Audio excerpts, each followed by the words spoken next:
Like a beacon on a hilltop, Tulsa breezes furrow the black and gold. It has been nearly a month since McAlester basketball stepped onto a bus to do battle as road warriors. Tonight we have a pivotal fight for playoff positioning. The Lady Buffs look to jump the Lady Chargers for 5th in the district, while the boys have an opportunity to knock off the current top team in 5A4. The next 3 hours of basketball is said to be heart-pounding and gut-wrenching. Who will rise through it all? We're about to find out. Hello and welcome to the Memorial Veterans Arena. That's how long we've been at home, buddy. Yeah. The Memorial Veterans Arena in Tulsa, Oklahoma for the return of district play. I'm your voice of the Buffaloes, Brandon Green, alongside Nate Brown, where we are about to get just booted out of the arena by the sound system over here. Their bass works, doesn't it? Yeah, just a little bit. They might blow out their speakers if they're not careful. Yeah, so again, you're tuned into the Lady Buffalo pregame show here on KNED, 1150 AM, 98.3 FM on the KNED app, as well as at McAllisterRadio.com on the KNED tab. Video streaming on the McAllister Radio YouTube channel. Tonight we have the Tulsa Memorial Lady Chargers and your McAllister Lady Buffaloes.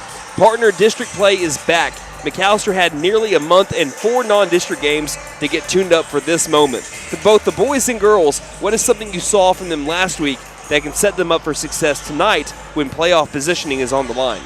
Well, I'll start with the girls since obviously we're starting with the girls tonight.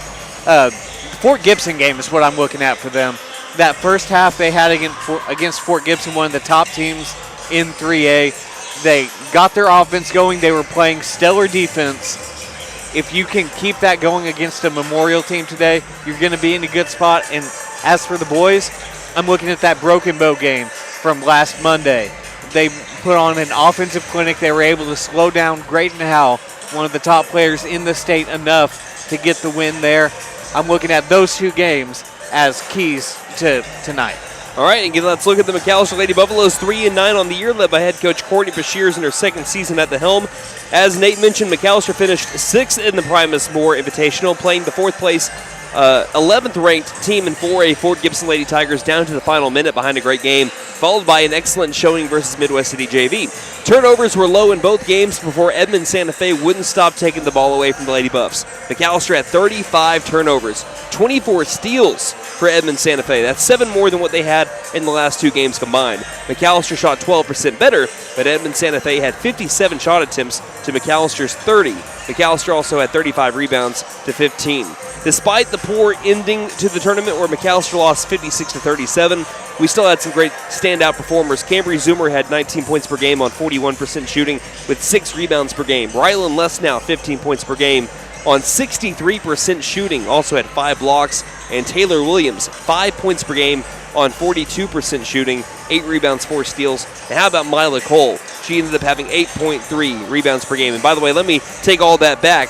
Those numbers I just read to you for Cambry Zoomer and Rylan Lesnow, those were actually against Tulsa Memorial last year. So these people know how to play against Tulsa Memorial. As for what they did in the Primus Moore Invitational, the same numbers, Nate. Yep. 19 points per game for Cambry, 15 points per game for Rylan. For Taylor Williams, 3.3 points per game.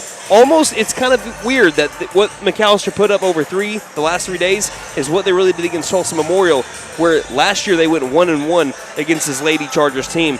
Again, that was 57-46, a loss here in Tulsa, but they won in overtime in a classic 64-62 at home. In those games, McAlester shot 5% better, but 11% from 3 worse. McAlester was also 15-23 from the line in the series compared to 31-49 for Tulsa Memorial. Yes, Tulsa Memorial took 26 more free throw attempts than McAlester in the series. Rebounds and turnovers were essentially even.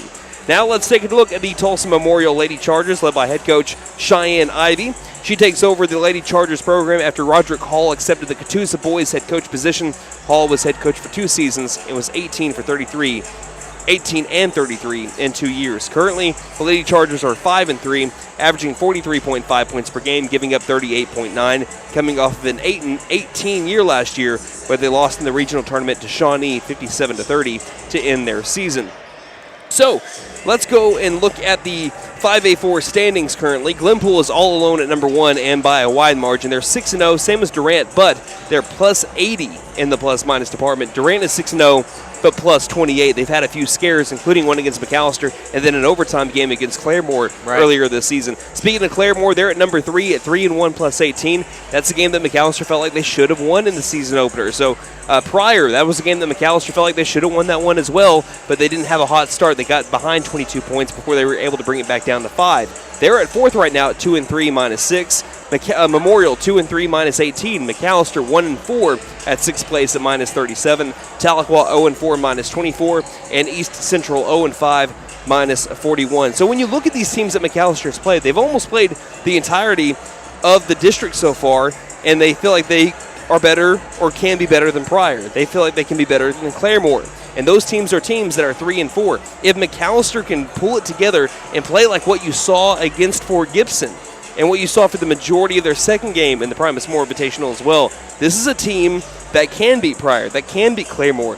And unlike last year where you were climbing up from the basement at the 8th place spot to get up to the 5th place spot, McAlester can go from the 6th place spot. If they go on a run this second half of the district schedule, they feel good about maybe getting up to that 3 spot if they just play a full 4 quarters each time they hit the district hardwood. Yeah, I mean, you just got to win the games that you're supposed to win at this point, and you're going to be in the top 4, just plain and simple. I just think it's very competitive, 2 all the way down to 8. Anybody can beat anybody from 2 to 8. It's who's got it each night, and for tonight, McAllister's hoping they got it in a tough place to play at Memorial Veterans Arena. Let's look at some players to watch for the Lady Buffaloes. All right, first up, we've got Cambry Zoomer. She had a very good tournament, averaging 19 points per game, and she also had 3 steals. She also found her three-point shot, making 7 threes last week. If this team is going to have a repeat of last season, it'll be on the back of Zoomer. And my next player to watch, Rylan Lesnow. She also had a fantastic tournament, shooting nearly 60% from the field and averaging 15 points per game, doing a lot of her damage during the first half of the games, getting the Lady Buffs off to a good start. She's also been able to remain mostly out of foul trouble the last few games. It'll be imperative the Lady Buffs have their post-game working with both Lesnow and my final player to watch, Mila Cole. She brought down 8.3 rebounds per game in the Primus Moore Invitational, which led the Lady Buffs. She's been one of the best players for the Lady Buffs this season. And if she can continue this season the way she started it, it'll absolutely help her. Man, I did not write that out right. It'll absolutely help this McAlester team progress throughout the season. And moving on to our keys to the game, number 1, hold on to the ball. It's the biggest one. Yeah. During the first 2 days of the Primus Moore Invitational, turnovers weren't much of a concern. On Saturday, though, Edmond Santa Fe came in with a focus to force McAlester into bad passes. The Lady Wolves forced 35 total turnovers, 24 of them being steals. You have to protect the ball better to have a chance at winning any game, especially against a district opponent. Number 2, continue your rebounding. Despite the turnover woes against Edmond Santa Fe, the Lady Buffs out-rebounded the Lady Wolves by 20. If you're able to even have close to that much of a difference in today's game, you're going to be in a great place to win. And finally, find your 3. We saw Rylan Lesnow make her first 3-point shot of the season during this tournament, or during the Primus Moore Invitational, while Cambry Zoomer also made some strides to consistently finding her 3-point shot. Make Memorial respect your outside shot, and you're well on your way to a district win here in Tulsa. All right, let's see if McAlester can jump Memorial in the 5A4 standings tonight. Again, Memorial 5, McAlester 6. We'll take a 60-second break and be back with our national anthem and starting lineups here in T-Town on KNED. Hey guys, it's Sam from Sam Wampler's Freedom Ford in McAlester and Eufaula. With 2 locations to choose from, we have close to 200 vehicles on the ground and coming in. And with vehicles starting at $29.95, we have something for everyone. And if you need parts or service, we are loading up at both locations to serve you better. Plus, with our mobile service van and our pickup and delivery, we can help you with sales and service no matter where you are. So come see us at Sam Wampler's Freedom Ford in McAlester and Eufaula and let us make it happen for you. Ever notice how one thermostat can spark a full family debate? Dad cranks it down, mom turns it up, and the kids, well, they just want it perfect for video games. That's when your HVAC system says, "I'm done." And that's when we step in. to keep everyone comfortable and prevent the family from turning on each other. Because let's be honest, the dog shouldn't have to choose sides. Don't despair. Call Freeze and Flare Heat and Air. We're licensed, bonded, and insured. Mechanical license number 0014445. Let's suppose you had a traffic accident. What do you do next? Yes, calling 911 might be a good idea. You'll also want to call your insurance agent. You know all that, but who would you call for repairs? Making that decision in advance is always wise. Ask friends and acquaintances. The name Buck Wilson is sure to come up time and again. They have the expertise, the equipment, and use only the best replacement parts. Buck Wilson Frame and Body Shop, 103 East Oklahoma in McAlester.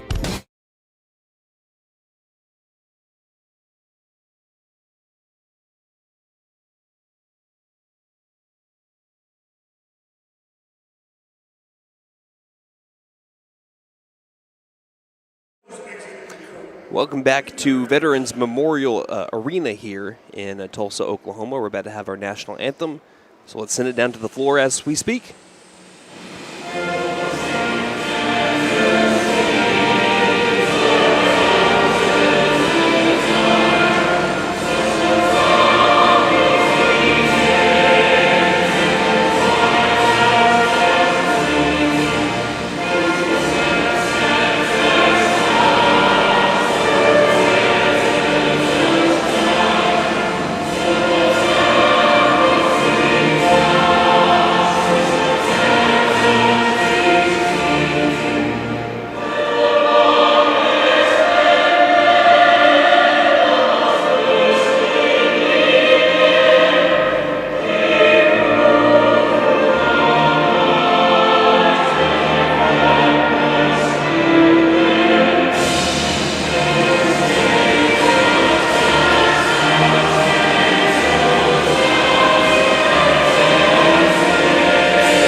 All right, partner, you ready? Let's basketball, buddy.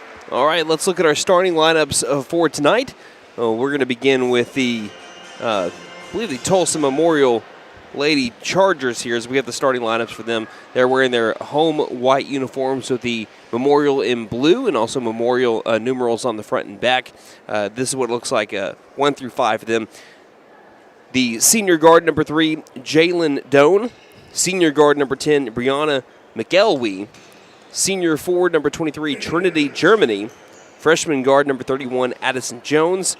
And senior forward number 45, Jordan Gilton. Those are starting 5 for the Tulsa Memorial Lady Chargers, led by head coach Cheyenne Ivy, 5-3, currently in the 2025-2026 campaign, and at 5th place at 2-3 in district play, minus 18 district points.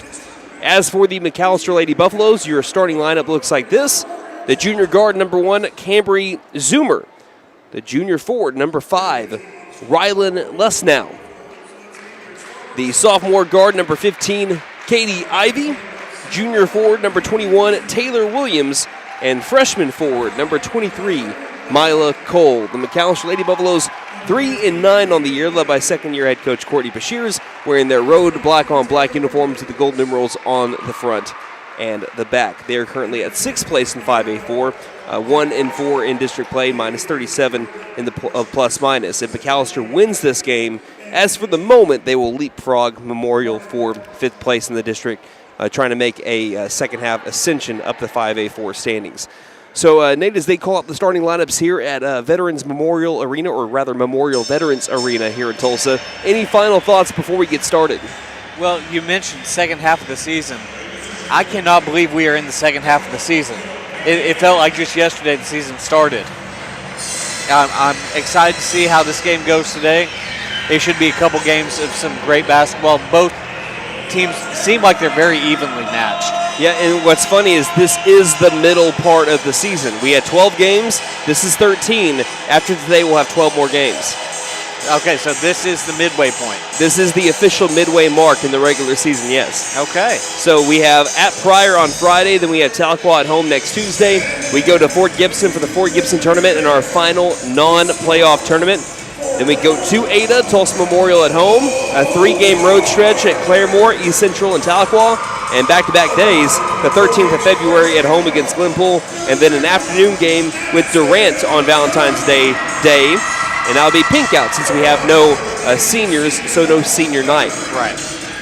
We're about to have tip-off here in just a moment. It's brought to you by T&W Tire McAlester. Say hi to Gail and Doug. See their technicians for brakes, suspensions, and alignments. Along with 24-hour road service, they carry Goodyear, Michelin, and other brands to fit your budget. That's 918-426-6571. This is the loudest arena I've ever been in, and I've been in here before. Yeah, I mean, we were just here last year, and it was not this loud. They might have upgraded their speakers. I'll tell you one thing, it is bumping. That is for sure. They know how to create an environment over here. All right, so looks like McAlester will be moving the ball right to left here in the first half. As for the Lady Chargers, they'll be moving it left to right. Inside the circle is Rylan Lesnow, standing opposite of Jordan Gilton. I'll take that back. Gilton now exits the circle, and it'll be number 10, Brianna McElwee, the two that will be jumping inside the circle. Again, big district game for both of these teams, trying to climb the 5A4 ladder. There's the whistle. Ball's in the air. Tip is won by Memorial, and it's basketball time here in the Heartland. Quickly, right angle. McElwee gives it straight away, passing left side, swatted away by Lesnow, but taken back by the half-court line. And Doan dribbling middle, passes near the half-court line to McElwee. And there's a big Chargers logo if you're not watching, if you're listening on radio, as there's a pass that goes straight through the hands of Trinity Germany, out of bounds into the McAlester cheerleaders. An early turnover for the Lady Chargers. Memorial averaged 11 turnovers per game in last year's series. And it looks like Memorial's going to put pressure early and often on this McAlester offense. They saw some Edison Santa Fe prep, as here's a pass down inside. Quickly, McAlester beats the press, can't score, as Cole tried swatting it out to what was hopefully a McAlester in the Lady Buffalo in the corner. Instead, it went just straight to the Memorial bench. So, McAlester beat the press easy, just could not convert down in the low post. Yeah, and that's something you're going to need to do against this Memorial team. They know how to score, and they know how to make you pay if you turn the ball over. Again, that Memorial script, as I was mentioning earlier, really spans from one three-point line to the other. Pass side post, swatted out of there by Rylan Lesnow, taken back by the Lady Chargers. Near corner, pump, drive, kick, right wing. Inside McElwee, back outside to Doan, and we have a whistle and 3 seconds in the lane. That'll be already the second turnover on the Lady Chargers. Ivy will look to inbound. They are double-teaming Cambry Zoomer. They do not want her to get the ball. So they give it over to Lesnow. Lesnow back to Ivy. And now Zoomer's left alone. They'll pass it ahead over to Zoomer, and on a skip, it gets past. Did it touch the Lady Charger? They say no. Somehow it went right between Zoomer and number 45, Jordan Gilton, and it bounced out of bounds into the Memorial cheerleaders. So we already have 3 combined turnovers, 2 on Memorial and 1 on McAlester. We've had 1 shot in 1 minute and 6 seconds. Passing right front court, swinging it around to Germany. Germany bounce pass by the circle. Feeding with the right hand, it's swatted away and stolen by Zoomer. Zoomer 3-on-1's got the numbers in transition, and she runs right into a Lady Charger, and she's looking at her right wrist, as there'll be a foul called on McElwee. And this will be on the shot, they say. Really never looked like Zoomer was going up for the shot, but McAlester will take the free throw attempts, brought to you by Big V Feed Center. For your animals' needs plus winter feed booking prices, as the first free throw is missed, call 918-426-1951. Zoomer, a 79% free throw shooter. Again, that was her right wrist that she was kind of looking at. That's her shooting wrist. Her second free throw is made, though, and she splits the trip at the line, and McAlester leads early, 1-0, 6:38 left in the first quarter. And it's not often you see a 1-0 score. Right. And by the way, still, this is the 4th possession. There's not been a shot attempt so far for the Lady Chargers. Low post back outside. Here's their first one. Far corner 3 is drained. And that's Trinity Germany that gives the Lady Chargers a 3-1 advantage. Ivy passing to Cole, intercepted by Germany. Germany, high post, swatted away by Lesnow. Trying to get the steal, does so. Throws it up for grabs. Cole can't grab it. Taken back by the Lady Chargers. Germany, back-to-back, no. Off the front iron. Trouble with the rebound. On top of it is Cole, and we will have a jump ball, McAlester basketball, as they own the possession arrow. That'll go down as a rebound from Miley Cole, her first. 6:02 left in the first quarter. And McAlester with a 3-1 lead. Checking in will be Cochran. Out is Katie Ivy. Again, on every inbound, they are double-teaming Cambry Zoomer. Pass to Cole, bounce pass back over to Lesnow. Lesnow trying to control it in the backcourt, runs into a double team, dribbles far sideline, gives it to Zoomer. Zoomer dribbling right, splits defenders, gets to the high post. Weaving through traffic, settles near corner, quarterback pass, top of the key to Lesnow. Lesnow brings it on back, and again, Memorial wants to apply pressure. Lesnow wants to drive. Lesnow is fouled on the way up. And that's a foul on Jordan Gilton. The foul earlier was on McElwee. That was her first. For Gilton, that will be her first, team second. Les now a 75% free throw shooter. During the Primus Moore Invitational, she took a bunch of free throw attempts. Went 64% from the line, and she misses the first free throw here off the back iron. McAlester 1 for 3 from the free throw line early on. A 64% free throw shooting team. Lesnow's second shot is no good either, missing both of them. Not very often that happens, and it's rebounded by the Lady Chargers. They'll move the other way in a 3-1 Tulsa Memorial advantage. Deep in the corner of the front court is McElwee. She passes the circle to Germany. Germany, the only made shot from the field thus far by either team. Driving in, taking a bump, no call, as there's a throw nearly out of bounds, and it's going to be officially stolen by Cambry Zoomer, or that might be a rebound. Zoomer gets to the high post. She couldn't handle it. That is a steal, as Jalen Doe moves the other way. Wide open layup is made, and it's 5-1. Tulsa Memorial with a 4-point advantage. Here in the ladies' game with 5 minutes left in the first quarter. Zoomer passes baseline to Williams, pumps, low post. Good pivot, back outside Cochran, cross-court pass. Left wing three by Zoomer, in and out. Rebounds bouncing off of Cole. Zoomer can't save it along the near sideline. And it'll go right back to Tulsa Memorial's. McAllister's shot isn't there quite yet. And I wonder, again, I wish that we had someone that played at the varsity level that's on this broadcast currently, basketball-wise. Yes. I had the baseball experience there, but I wonder if that has to do with, not playing at a gym that's not your own. As here's a shot inside that's missed and rebounded by Lesnow inside the paint. I wonder if that has something to do with not playing at a gym that is not your own for 25 days. It certainly might have something to do with it. Or if just ball is balls. Here's a pass that was intended for Mila Cole. She took a little bit of contact along the baseline, but not enough to draw the foul. And they'll go right back over to Tulsa Memorial with the turnover by McAlester. And McAlester just 0 of 2 from the field right now, so they've only taken 2 shots. We're nearly halfway through the first quarter. Right wing bounce pass McAlester out of a 3-2 zone. Dribbling around is Germany. She passes it on a hard pass to the top of the key to the near corner. Three-pointer in the air by McElwee is airballed. And an offensive rebound. Now far corner. Long two is short. Cole chasing down the rebound. Gets it and is tackled. Unintentionally, obviously, but that's going to end up being a foul on number 31 Memorial, Addison Jones. So that's 3 fouls here on Tulsa Memorial, and there will be a timeout called by Coach Bashirs. McAlester trailing 5-1, 4:06 left in the first here on KNED. McAlester Direct Primary Care offers 24/7 access to your provider, deeply discounted rates on labs and imaging, more time with your provider, same day or next day appointments, and even home visits for a flat monthly membership fee. We now offer hormone replacement therapy and DOT physicals in addition to our other services. We are excited to announce that we have opened a new location in Longtown, and we are accepting new patients. McAlester Direct Primary Care at 6th and Carl Albert, or give us a call at 918-233-6522. All right, so 4 minutes into the first quarter, just about 4:06 left in the first. Lady Buffaloes trail 5-1. What does McAlester need to do to put up points now, Nate? Well, right now they need to focus on breaking the press and getting off shots. They've only taken 2 shots here about halfway through the first quarter. Get some shots up and see if some good things can't happen for you. So now they're not even running the point with Zoomer because they're double teaming her when they're trying to inbound the ball. Really, Memorial doesn't even press, as Zoomer has the ball left front court. Now back to near corner. Passing baseline to Cochran. Cochran looking inside. Threw it off the bottom of the backboard. It was last touched by Germany, who tried to take the steal on the low post. It'll be a baseline inbound here for the Lady Buffs. Trailing 5-1 with 3:52 left in the first quarter. Cochran baseline inbound. Slaps the ball. Looks for an open lady. Can't find anyone. Now finds Zoomer far corner. Trigger 3 on the way. Is air ball too strong. Cochran on the putback is no good.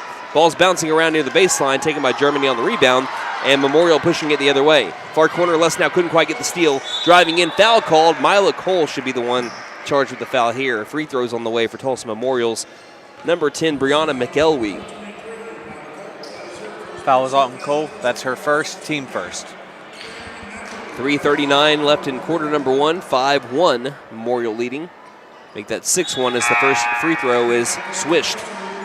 Katie Ivy in and Parker Cochran out. McAlester looking to, again, get the points up there, averaging 40 points per game as the second free throw is missed. Flying for the rebound, though. Second chance points here. Opportunity for the Tulsa Memorial Lady Chargers. Near corner, Doan. Doan passes inside the perimeter, right back outside straight away. Germany dribbles left wing. Now picks up her dribble and swings it around to the near corner. Doan, guarded loosely by Williams, gets it back in the front court. Left side, swing far corner to McElwee. McElwee inside back outside to Doan, who grabs it by the half-court line. Playing outside the perimeter here is Ivy. Back out to Germany, left wing, 3:08 left in the first. Diving for it, Ivy nearly had the steal. Good hustle, but taking it right back is Germany by the half-court line. Doan picks up her dribble and just working around in the front court. Far corner, jab step, and a travel called in the left wing. Germany shuffling her feet a little, and it gives the ball back to the Lady Buffaloes with 2:57 left in the first and a 6-1 deficit. And right now, great game plan for the Lady Chargers defensively against this McAlester offense. And Ivy throws the ball near the feet of a Lady Charger, and a foul is going to be called on Rylan Lesnow. That'll be her first, team second, on a push by the half-court line. That was the right call. Also, Ivy was not expecting the double team right by the half-court line right when she was about to pass that line either. Again, McAlester needing to do a better job of dealing with defensive pressure. They have just not been able to do that thus far this season. Now coming with experience being a younger team. Straight away, Doan. Doan, free throw line jumper is blocked by Lesnow. Second shot is high off the glass and an offensive rebound. So a third chance of points here. Left wing. Back to the top of the key just inside the three-point line. A drained shot by Brianna McElwee makes it 8-1. McAlester down by 7, looking for something offensively. And right now, if your offense isn't hitting, you cannot afford to give up offensive rebounds. That's already 4 for the Tulsa Memorial Lady Chargers. Yeah, 2 on that one possession. Near corner, Cambry tries to throw it into Lesnow, and it's intercepted again.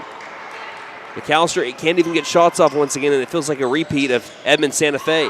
Right elbow 2, off balance, still made. What a shot. Trinity Germany gives her team 10 points. And now it's a 10-1 game with 1:46 left in the first.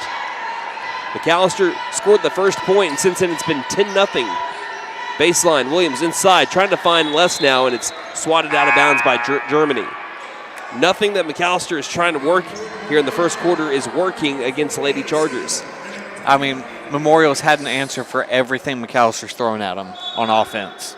Ivy baseline, right at the glass, looks, passes high post, driving in Lesnow.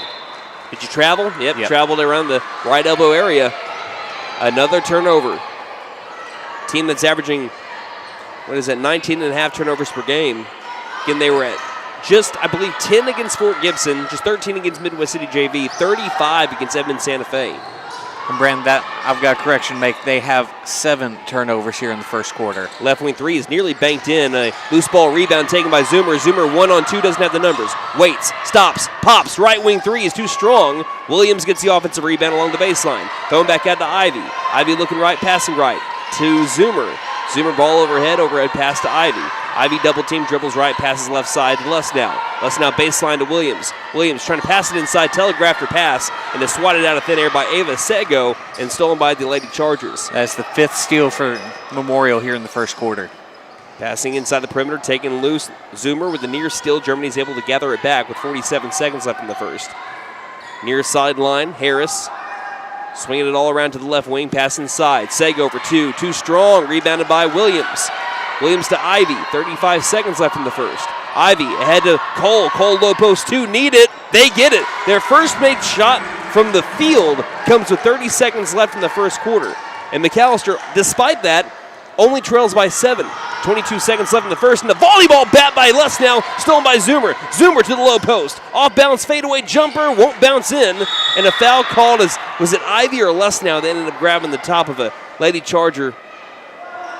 It's going to be the second one on Lesnow.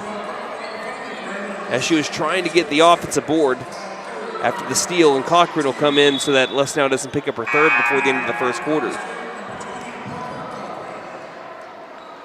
Not what you wanted to see on that possession right after that steal. And despite having no points, I think Lesnow still played a really good quarter of defensive game. As here's a pass that went too far outside for Sago to grab. That'll be another turnover, this time for the Lady Chargers. And despite how poorly the first quarter has gone offensively for McAlester, only down by 7. 5 seconds left in the first. Cochran across the half-court line to Ivy, straight away. 2 seconds, 1 second. Cochran won't get it off in time at the buzzer, and that's the end of the first quarter. McAlester trails 10-3 so far in a defensive battle here in Tulsa on a Tuesday night on KNED. New year means new resolutions and the perfect time to trade in and trade up at Benton Nissan of McAlester. Why settle for last year's ride when you can drive something with more tech, more comfort, and more style? Turn your trade-in into an upgrade you'll love, because your resolutions deserve the best ride. Fulfill your new year with a resolution you'll keep, a new Nissan from Benton Nissan of McAlester. And don't forget to tell them Maddie sent ya. Benton Nissan is your best deal dealer. Shop us online now at bentonnissan.com. Since 1952, W.E. Alford Propane has been your source for propane and petroleum products, both residential and commercial. W.E. Alford Propane serves eastern and southeastern Oklahoma, with locations in the Eufaula area, McAlester, Shakota, Wilburton, Hartshorn, and Muskogee, just to name a few. If you need propane or petroleum products, there's only one number to call, 918-423-3121. Call today. W.E. Alford Propane, serving the area for 70 years. Oh,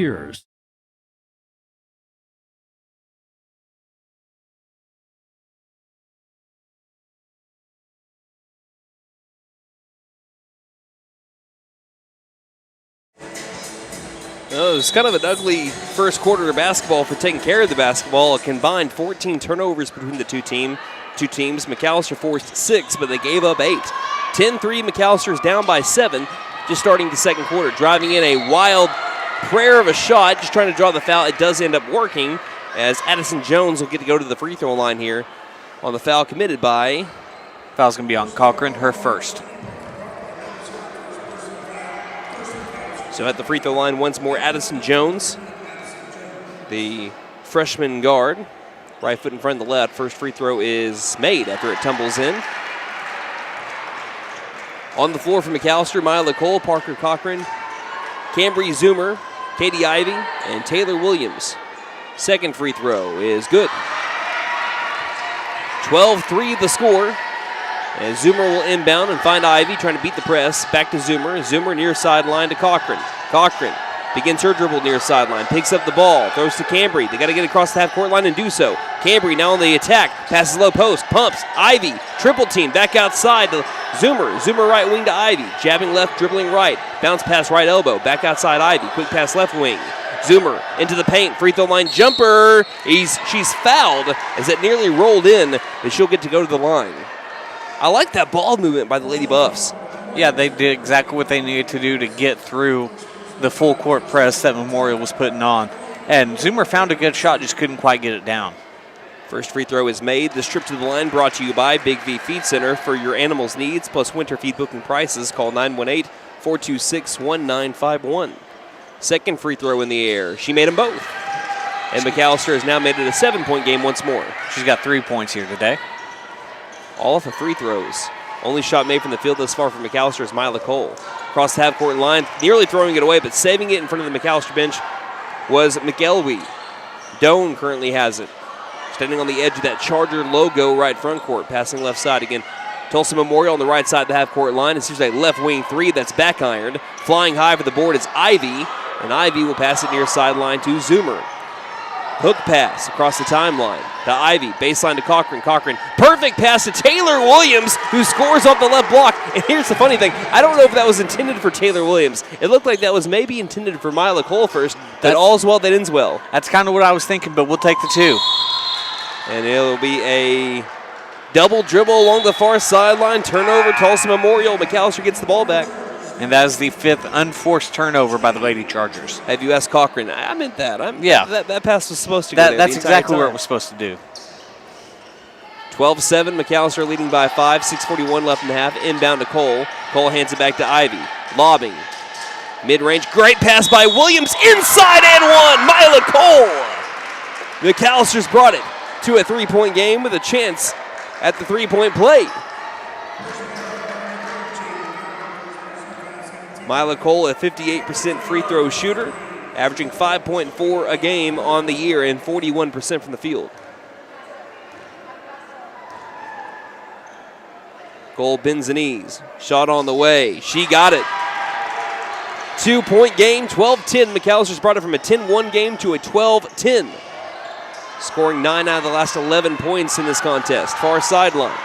Across the timeline. Germany straight away. She made the first shot from the field. That was a left wing three. She gives it off to Doan.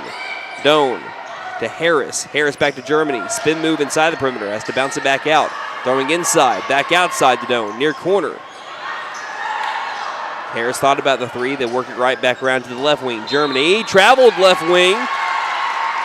Shuffled the feet. Then tried to begin her drive. And that'll be another turnover on Tulsa Memorial. That's back-to-back unforced turnovers. And if you're McAlester, you keep taking those turnovers. Ivy is able to find Zoomer, and Zoomer's pushed in the back towards the scorer's table. Coach Bashirs immediately helps her up. Does a great job. Keep working, I see you. That'll be on number 3. That'll be on Jalen Doan. That's her, number 31. That's Addison Jones. That's her second, team third. Inbound to Ivy. McAlester down 12-10. Right wing Cole. Cole looking. Nothing's there. Hasn't begun her dribble. Has to give it up. Cole tries to dribble, and that's going to be a 5-second call and a turnover on the Lady Buffs. Tried to find some help, but again, Tulsa Memorial, they're fast. They stick on their opposition like glue. I mean, anywhere that you're going with this man-to-man defense, they have been well guarding the McAlester players, whether you have the ball or not. Germany left front court, passing left wing. Back straight away to McElwee. McElwee back left wing. This is a three-pointer that's back ironed, and Zoomer's got the rebound by the high post. Memorial 1 of 6 from 3 right now. 5:36 left in the half. Ivy, rainbow pass right wing to Zoomer. She pump face left.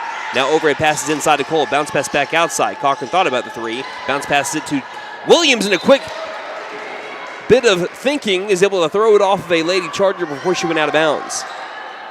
High IQ basketball play there for Miss Williams. 5:26 left in the half. 12-10. Inbound near corner. Zoomer dribbles in, tries to go right back out, lost control of the ball, gathers it back in the front court, rather in the half-court line. Somehow finds Mila Cole on a backwards pass. Right wing to Cochran for three. Painted gold!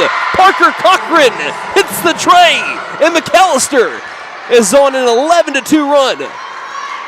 They retake the lead, 13-12. Right wing, Doan, inside, open two, made. That lead was short-lived. Trinity Germany gets the two, and it's 14-13. McAlester down by 1. And what effort on that last McAlester offensive possession. And Doan gets a steal here. Tulsa Memorial the other side, charging past Ivy. Two-pointer made by Brianna McElwee, and it's 16-13. So 4 quick points here for the Lady Chargers after that three-pointer made by Cochran. Far sideline, Ivy loosely double-teamed after she picks up her dribble. Passes baseline. Tries to throw it inside to Cole. She's pushed, no whistle. Gets it back outside to Ivy. Ivy near corner to Zoomer. Zoomer feeds it back in between the circles. Right wing to Cole with the shovel pass. Cole looking inside, finding Zoomer. Zoomer draws contact, and she is hacked. 2 more free throws for Cambry Zoomer.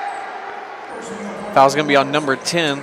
That is the team 4th on Tulsa Memorial. That's McElwee's second personal. Chance to cut the deficit here for Cambry Zoomer. First free throw is good. And it's a 16-14 game. Again, I think if Coach Bashirs can keep on riding this momentum and you don't have to play less now in the second quarter, that's a big win. Absolutely. Had to sit with 2 fouls in the final 15 seconds. Second free throw is made, but McAllister's in a groove right now. They're in a groove. They're trying to keep on rolling this groove. 4:15 left in the half. McAllister wants to press a little. Far sideline. It's a travel that's not called. Pass between the circles to Germany. Germany lobs it near corner. On the dribble. Pulls up. Mid-range J is missed. And Williams gets the rebound. Tries to feed it out near corner to Zoomer. Zoomer's got the ball. And as a foot was out of bounds, Germany was still touching the basketball. So it's a turnover technically on the Lady Chargers. Halfway through the second quarter in a 1-point Lady Charger lead. Williams near sideline. Ivy trying to work past the Lady Chargers. Great look inside for Mila Cole, who can't finish right by the basket. But an offensive board by Williams. Shovel passes it between the legs over to Cochran, but Cochran's able to get it back before going out of bounds. Right wing, pass back inside. Cole being pushed in the back. Throwing it back outside over to Ivy. Ivy passing right front court. Quick ball movement, low post again. Cole, bounce pass, right back outside, far sideline. Doan rips it loose. Cochran grabs it back, but Cochran was stepping out of bounds while she was trying to get the ball. Turnover, Lady Buffs. And at this, as we've been having a lot of high-flying action here in the first half, McAlester is down 16-15, and we have a timeout called. 3:34 left in the half here on KNED. Game day is more than just sports. It's about community. That's why the Bank NA is proud to support our hometown team. Just like our athletes, we're rooted right here, working hard for every win. When you bank local with a Bank NA, your money stays local, fueling small businesses, helping families buy homes, and building a stronger community. So whether it's on the court, the field, or in your financial future, we're in this together. The Bank NA. Strong, secure, and ready to loan. Member FDIC Equal Housing Lender. Stipe Law Firm, your first call when the unthinkable strikes. For over 80 years. We focus on wrongful death, personal injury, truck and oil field accidents, insurance bad faith, probate, end-of-life preparation, and Social Security disability claims. We are here to advocate for you in all of your legal needs. We are a full-service law firm with over a century of experience representing Oklahomans across the state, professionally and discreetly. We win our cases in courtrooms, not on social media. Call today, 918-423-0421, or go online to stipelaw.com. After McAlester went down in the game 10-1, they've been able to make it a 16-15 game and even took a lead there for a moment. McAlester on defense, on the defense between the circles right now with the ball. It's Doan of Tulsa Memorial. Hands it off along the perimeter, trying to cut it off as Ivy. Nice read of it, but again, they get it over to Germany. Germany stops inside the perimeter, back outside. Straight away, driving in McElwee for two, off the glass and in. And it's 18-15 as McElwee is starting to bring up the points. Cochran looking to inbound. Cochran throws it straight to McElwee. McElwee inside the Doan. Doan left block two is missed. McElwee flies high for the rebound and is fouled on the way up. I mean, that was thrown straight to McElwee. Foul's going to be on Katie Ivy, her first. Team second of the second quarter. McElwee's first free throw is good. 19-15. Substitution coming in for the Lady Chargers. Looks like into the game, I think that's number 1, Bria Hampton. Second free throw, back to a 5-point game. Perfect at the line, Brianna McElwee, 20-15. Memorial 5 of 6 from the free throw line today. Far sideline, Cole has it in front of the Charger bench. Double team, back to Williams. Williams to Ivy, quick pass to Zoomer. Zoomer triple team, back out straight away to Ivy. Ivy one dribble, short corner, double team. Pass between the, in the paint over to Williams, back outside to Ivy. Ivy tries to feed it back inside, nearly stolen. Ivy's able to track it back down and give it to Cochran. Cochran double team, straight away to Ivy. Ivy, bounce pass inside. Williams cut off, straight away. Cochran had the three. She hit one earlier, did not take that one. Double team still in the front court is Ivy. Ivy, this will lead to a jump ball, and it is McAlester basketball as they own the possession arrow. They're having some open looks. They're not pulling the trigger, really. They're trying to find the right shot, not trying to force one here. Pass inside, Cochran looking inside for Williams. Perfect pass, Williams scores. She's got 4 points today. 20-17. McAlester back down by 3 as they answer back. 2:15 left in the half. Pass near sideline to Germany. She's double teamed. Tries to find someone. It's tipped loose. Ivy's got the steal. Ivy ahead to Zoomer. Zoomer one-on-one. Two-pointer is good. And it's a 1-point game. Timeout called. Coach Bashirs of McAlester. 20-19. 2:05 left in the half. You're listening to McAlester basketball on KNED.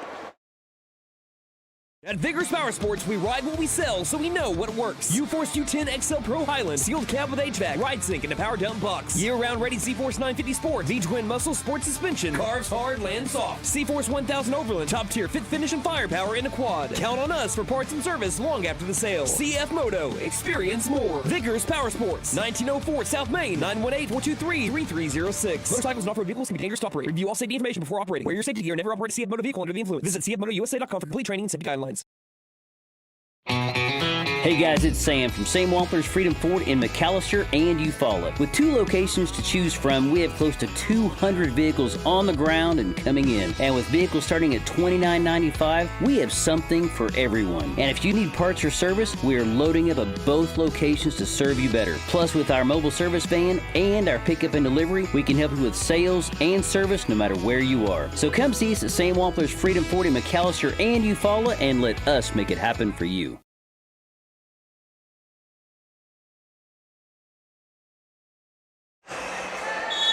Welcome back to Memorial Veterans Arena. The McAlester Lady Buffaloes down by 1, 20-19. Memorial with the basketball currently here in the ladies' game with 2 minutes left in the first half. As here's a quick 2 that's missed down low. Cole's got the rebound. Cole feeds it to Ivy along the baseline. Ivy, one dribble, finds Zoomer. Zoomer to Cole. Now they got the numbers, but they throw it away. Instead of dribbling, they throw it straight back over to number 10, McElwee. And quickly, a 2-pointer made by Tulsa Memorial makes it a 22-19 game. They had the 3-on-1 transition. They didn't dribble until they tried to pass it. It was stolen the opposite way. Near corner, Williams inside to Cole. Cole underneath the basket, answers back. And it's 22-21. Cole's got 7. Near sideline, still in the backcourt, quickly across to Doan. Doan feeds McElwee. Overhead pass near corner. Taken by Hampton. Hampton right wing, long 3, nearly went in. Cole's got the rebound inside the paint. 1-point McAlester deficit with 1:11 left in the half. Despite not having their second leading scorer for the entirety of the second quarter, McAlester has found a little bit of a groove here. And there they find a wide open Mila Cole who can't score. Gets her offensive rebound back outside. Left wing 3 by Zoomer is off as well. Cochran offensive board, put back no good, back iron. Offensive rebound, yes, Cochran outside. That's 3 offensive rebounds for Cochran. Cochran inside, perfect look for Taylor Williams. McAlester retakes the lead. 23-22, 39 seconds left in the half. Doan near sideline, across to McElwee. McElwee bounce pass, low post 2 is made. And they beat the McAlester press to make it a 24-23 game as we keep on trading punches here in the second quarter. 30 seconds left in the half. Zoomer near sideline. Zoomer dribbling in, feeds it late to Williams, who can't score, gets her own rebound and puts it back in. Right back at you, say the Lady Buffaloes, 25-24, 13 seconds left in the half. McElwee straight away. McElwee on the drive, spin move, mid-range jumper will go. What a shot by McElwee. 1-point lead for Tulsa Memorial. 3 seconds left in the half. Ivy, just hold on to the ball. 1 second, that's the end of the half. And what an exciting 2 minutes it was until we head to the locker room. 26-25. It is Tulsa Memorial currently on top of McAlester by 1 at the break. You're listening to McAlester Lady Buff Basketball on KNED. Ever notice how one thermostat can spark a full family debate? Dad cranks it down, mom turns it up, and the kids, well, they just want it perfect for video games. That's when your HVAC system says, I'm done. And that's when we step in to keep everyone comfortable and prevent the family from turning on each other. Because let's be honest, the dog shouldn't have to choose sides. Don't despair. Call Freeze and Flare Heat and Air. We're licensed, bonded, and insured. Mechanical license number 0014445. Let's suppose you had a traffic accident. What do you do next? Yes, calling 911 might be a good idea. You'll also want to call your insurance agent. You know all that, but who would you call for repairs? Making that decision in advance is always wise. Ask friends and acquaintances. The name Buck Wilson is sure to come up time and again. They have the expertise, the equipment, and use only the best replacement parts. Buck Wilson Frame and Body Shop, 103 East Oklahoma in McAlester.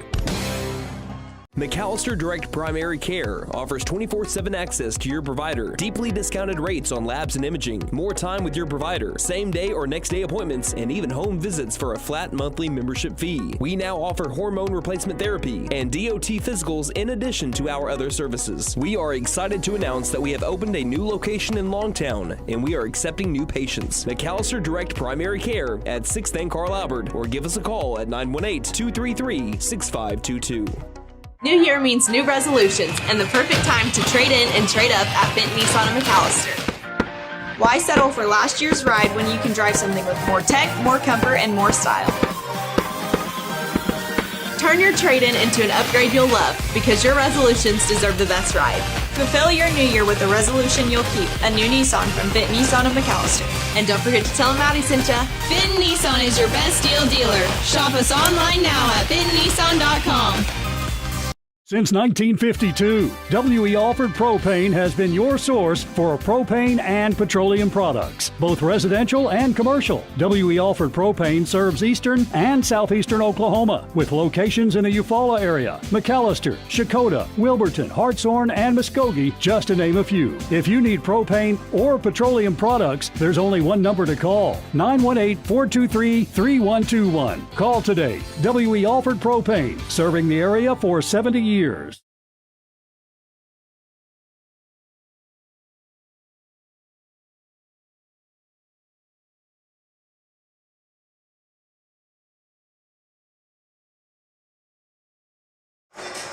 had a lot of great basketball action in the first half for both the Lady Buffaloes and the Tulsa Memorial Lady Chargers. After a turnover-heavy first quarter, both teams really settled in with their offense, and you saw a high-flying second quarter. 26-25 is the score. Tulsa Memorial used a late last 10-second bucket to be able to go up by one at the break. McAlester was down at one point, 10-1, took the lead twice in the first half, really in the second quarter, and now we are down by one at the break. Let's look at your halftime stats, brought to you by First Realty. Again, that is 602 South 2nd Street, McAlester. Call 918-423-3122 or visit first-realty.net. For more than 50 years, First Realty has helped the residents of McAlester and the surrounding area with their real estate needs. Whether residential or commercial, First Realty will guide you through the process of buying or selling your home or business. You can view our property inventory online at first-realty.net. We update our listings daily. And don't forget, if you're into pickleball, the Pickle Palace is open. If you have questions, give us a call at 918-423-3122. All right, buddy, take it away. All right, Taylor Williams was your leading scorer here in the first half. She had 8 points on 4 of 6 shooting from the field. She had 4 rebounds, 3 offensive, and 1 defensive. Next up, Mila Cole had 7 points in the first half on 3 of 5 shooting. She had 5 rebounds, 1 offensive, 4 defensive. Next up, Cambry Zoomer also had 7 points. She was 5 of 6 from the free throw line, had 3 defensive rebounds and a steal. Parker Cochran, 3 points. She made her only 3-point shot. She also had 3 offensive rebounds in the first half, and I think all of them ended up converting to points at some point. Next up, after that, we had Katie Ivey. She had a defensive rebound and a steal. And then Brylan Lesnow also had a defensive rebound, a steal, and a block, but she also had 2 first-quarter fouls, which kept her out of the entire second quarter. And that will do it for individual stats. We'll move on to team stats now. McAlester, after the struggles on offense they had, shot 45% from the field, 9 of 20. They had 22 second-quarter points. That's a lot of points for a single quarter. That not a bad quarter, but Tulsa Memorial, 10 of 25, good for 40%. So right around the same area. Both teams not really finding their three-point shot early on. McAlester 1 of 5, good for 20%. Tulsa Memorial 1 for 7. I think they made their first and have missed their last 6, or somewhere around there. Hey, but how about Parker Cochran getting her first made varsity three-pointer? Yes, definitely something we want to see more of going forward. McAlester definitely out-rebounding the Lady Chargers right now, 17-8. That's what in favor of the Lady Buffs. I'm starting to interrupt a little bit. Yeah. That's what you wanted to see in the pregame show. You talked about being able to rebound the ball. That was one of your three main keys to this game. Yeah, I mean, you've got 7 offensive rebounds in the first half. That's something you definitely like to see. McAlester is averaging 9.3 on the year. I'll take that. I'll take 7 first half offensive rebounds. After that, McAlester forced 10 Tulsa Memorial turnovers total. Memorial forced 13 Lady Buff turnovers in the first half. That's something you definitely want to clean up a little bit. But outside of that, it's been a very close game. But the turnovers, I'd say, have been the biggest difference maker in here. So just try and clean up those turnovers. You found a rhythm on offense. You're forcing Memorial into tough shots. They're making them, but those shots aren't always going to fall. So continue the defensive pressure, and I like where you're going moving forward, win or lose in this game. How many turnovers did you say for McAlester in the first half? 13. So they had 8 in the first quarter, 5 in the second. Yeah. But they cut it down a little bit. Again, they need to be able to keep on cutting it down. And it looked like I said, they found a groove in the second quarter. Right. And what's really big for McAlester is they were able to have those 22 second quarter points without their second leading scorer on the floor at all. Right, yeah. She didn't play at all in the second quarter. Picked up a second foul at the very last 15 seconds of the first quarter. So if you can add her to the mix and you can have her productivity that she's shown all season long, really her entire career, if she can seamlessly move into that 5 that McAlester is finding their groove with, McAlester looks like they're really set up well in quarters 3 and 4. We will take a break and get to quarters 3 and 4 in just a moment. Again, at halftime, it is Tulsa Memorial 26, McAlester Lady Buffaloes 25 in this return to not just the road, but also district play. This game brought to you by Sam Wampler's Freedom Ford, Freeze and Flare Heat and Air LLC, Buck Wilson Frame and Body Shop, McAlester Direct Primary Care, Fitton Nissan McAlester, WE Alford Propane, B-Bank & A, Stipe Law Firm, and Vickers Power Sports. I'm Brandon Green alongside Nate Brown. We'll be back with second half action momentarily on KNED. Game day is more than just sports. It's about community. That's why the Bank NA is proud to support our hometown team. Just like our athletes, we're rooted right here, working hard for every win. When you bank local with the Bank NA, your money stays local, fueling small businesses, helping families buy homes, and building a stronger community. So whether it's on the court, the field, or in your financial future, we're in this together. The Bank NA. Strong, secure, and ready to loan. Member FDIC Equal Housing Lender. Stipe Law Firm, your first call when the unthinkable strikes for over 80 years. We focus on wrongful death, personal injury, truck and oil field accidents, insurance bad faith, probate, end-of-life preparation, and Social Security disability claims. We are here to advocate for you in all of your legal needs. We are a full-service law firm with over a century of experience representing Oklahomans across the state professionally and discreetly. We win our cases in courtrooms, not on social media. Call today, 918-423-0421, or go online to Stipe Law. At Vickers Power Sports, we ride what we sell, so we know what works. U-Force U10 XL Pro Highland, sealed cab with HVAC, ride sync, and a power dump box. Year-round ready C-Force 950 Sport, V-Twin Muscle Sport Suspension, carves hard, lands soft. C-Force 1000 Overland, top tier fit finish and firepower in a quad. Count on us for parts and service long after the sale. CF Moto, experience more. Vickers Power Sports, 1904 South Main, 918-423-3306. Motorcycles and off-road vehicles can be dangerous to operate. Review all safety information before operating. Wear your safety gear. Never operate a CF Moto vehicle under the influence. Visit cfmotousa.com for complete training and safety guidelines. Hey guys, it's Sam from Sam Wampler's Freedom Ford in McAlester and Eufaula. With 2 locations to choose from, we have close to 200 vehicles on the ground and coming in. And with vehicles starting at $29.95, we have something for everyone. And if you need parts or service, we are loading up at both locations to serve you better. Plus, with our mobile service van and our pickup and delivery, we can help you with sales and service no matter where you are. So come see us at Sam Wampler's Freedom Ford in McAlester and Eufaula and let us make it happen for you.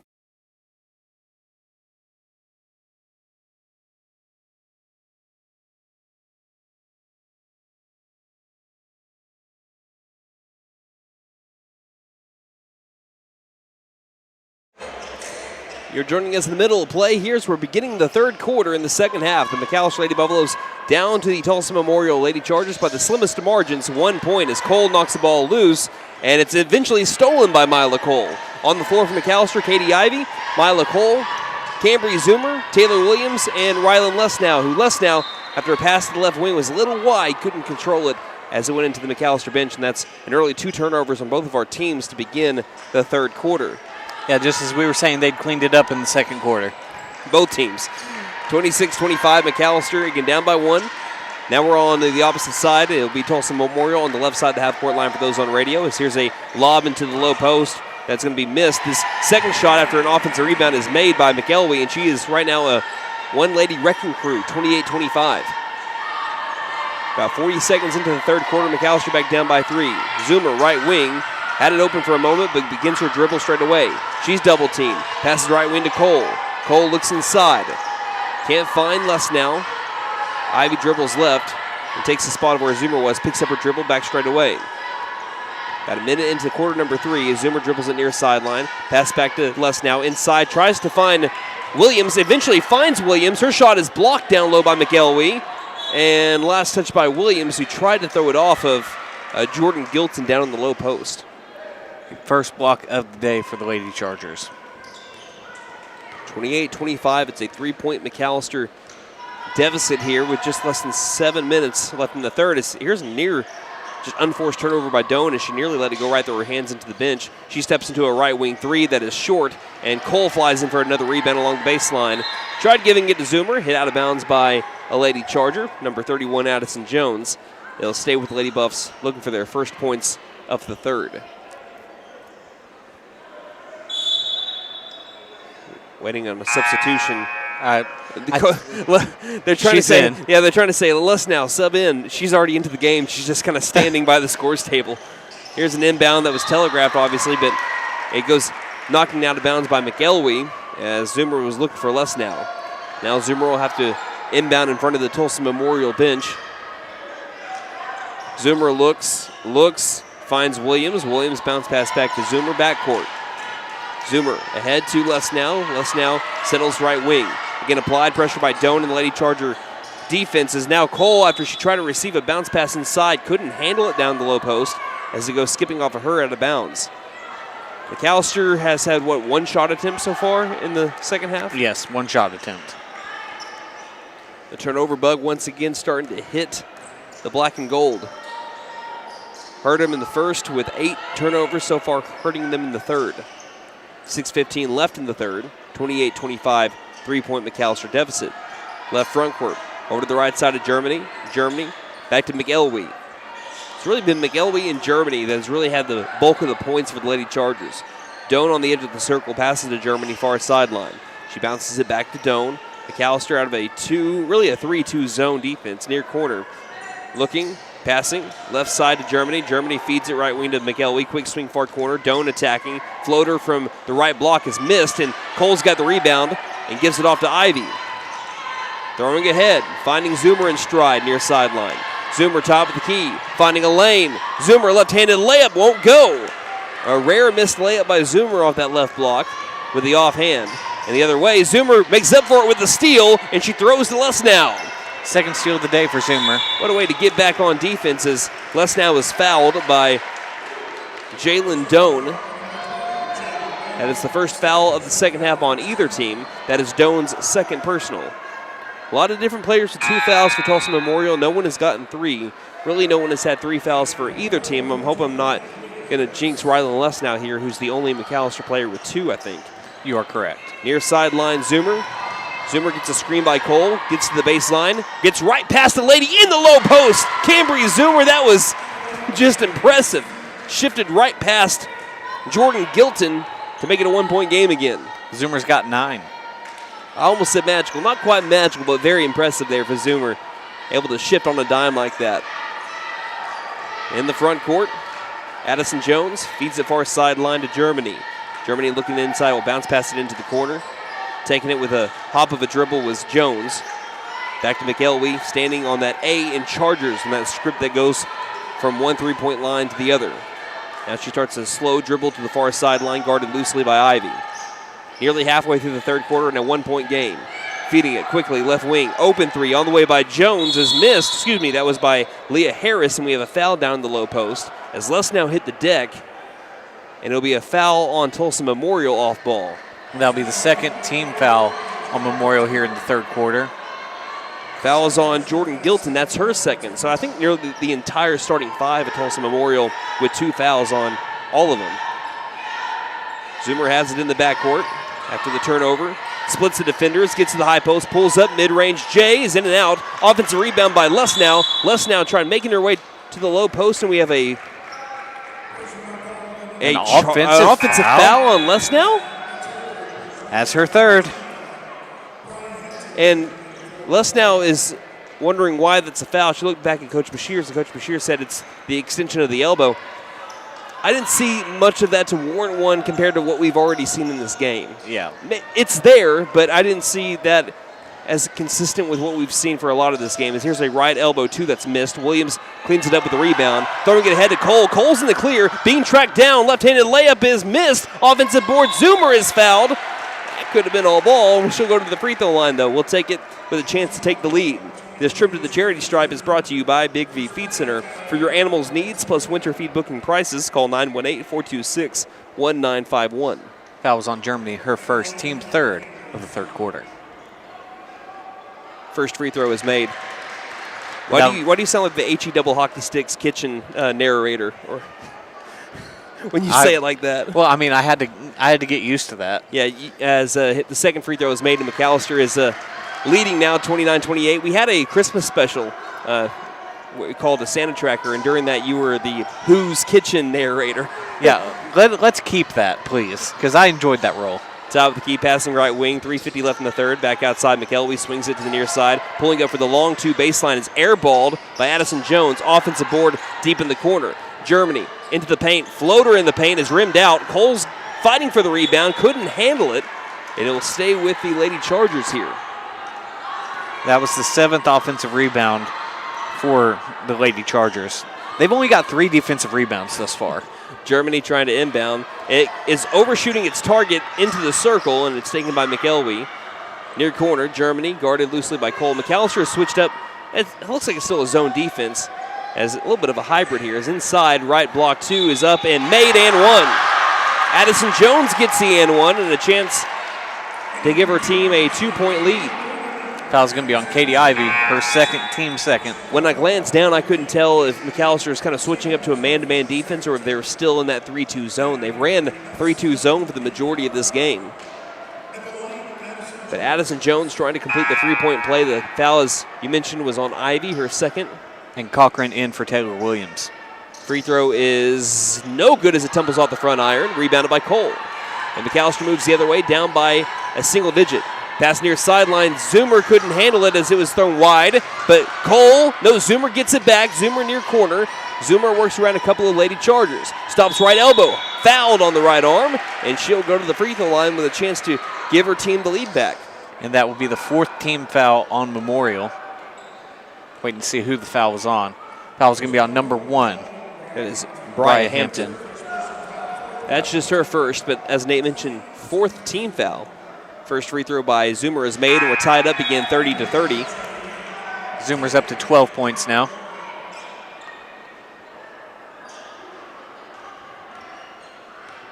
Should try to give the Lady Buffaloes the lead back. Free throw in the air and made. Ever since McAlester went down 10-1 and was able to retake the lead 13-12 after having the first point of the game, it's been a back-and-forth game. Neither team has led by more than 5 points since then.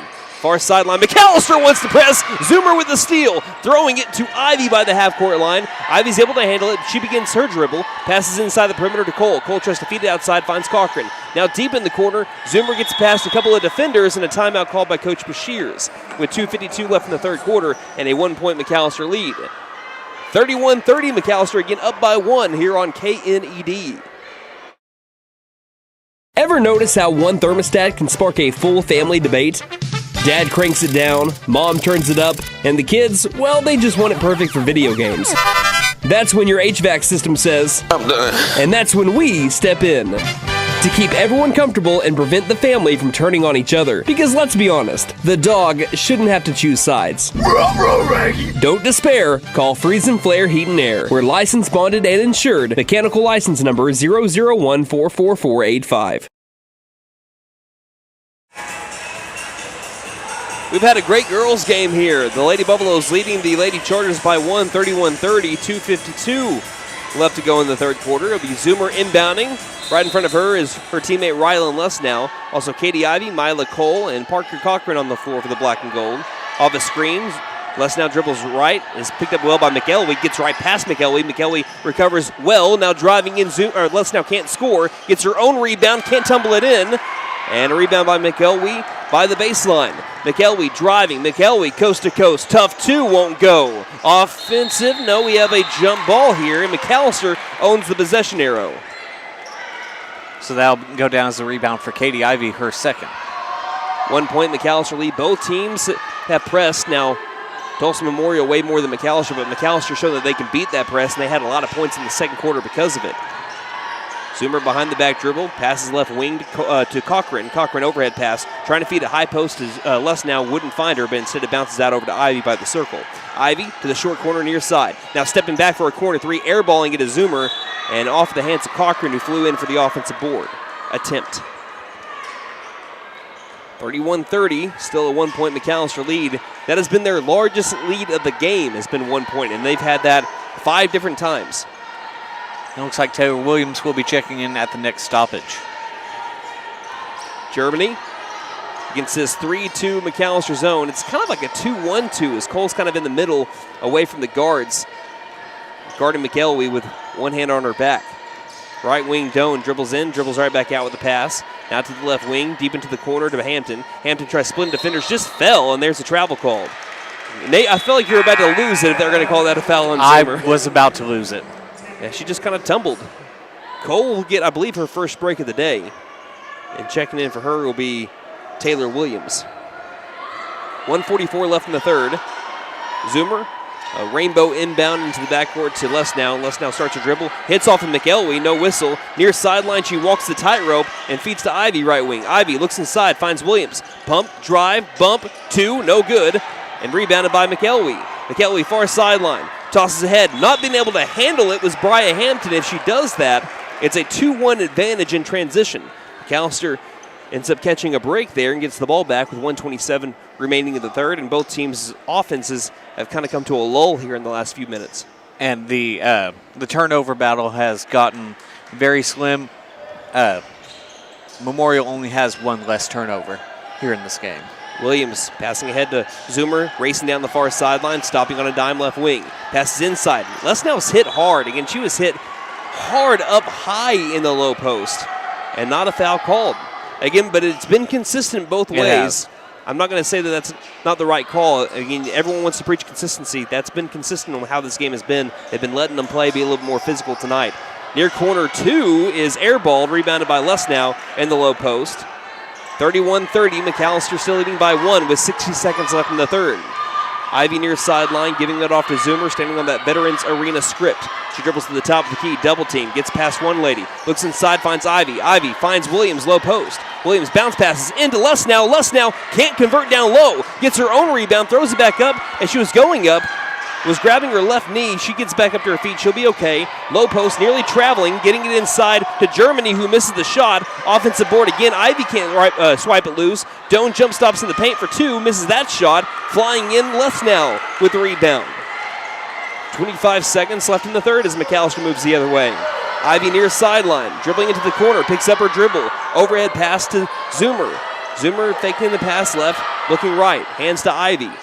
We've only had a combined 11 points scored here in the third quarter after all the points we had in the second. Far corner, Zoomer open for three, sets, fires, airballs it. Too strong, rebounded by the Lady Chargers. 3 seconds left in the third. Right wing in the front court for three. That one's airballed. And a defensive showing in quarter number 3 ends with a McAlester lead going into the fourth.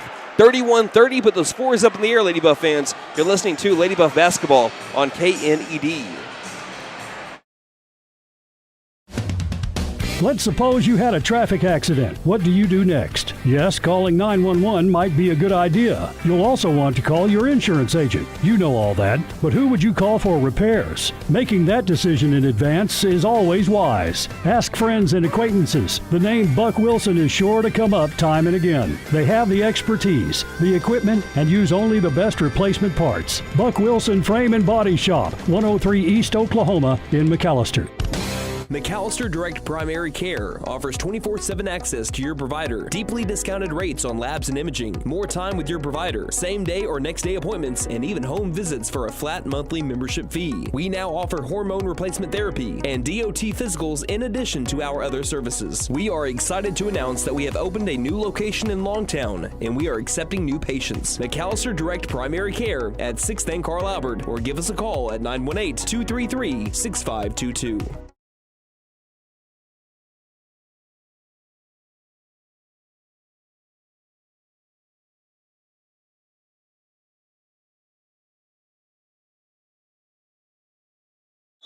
If you're watching on the YouTube channel, as you saw on the screen there, we have a battle between 5 and 6 in the 5A4 standings. McAlester wins this game, which they lead by 1 right now, beginning the 4, 31-30. They will leapfrog Memorial for the moment for the 5 spot in 5A4.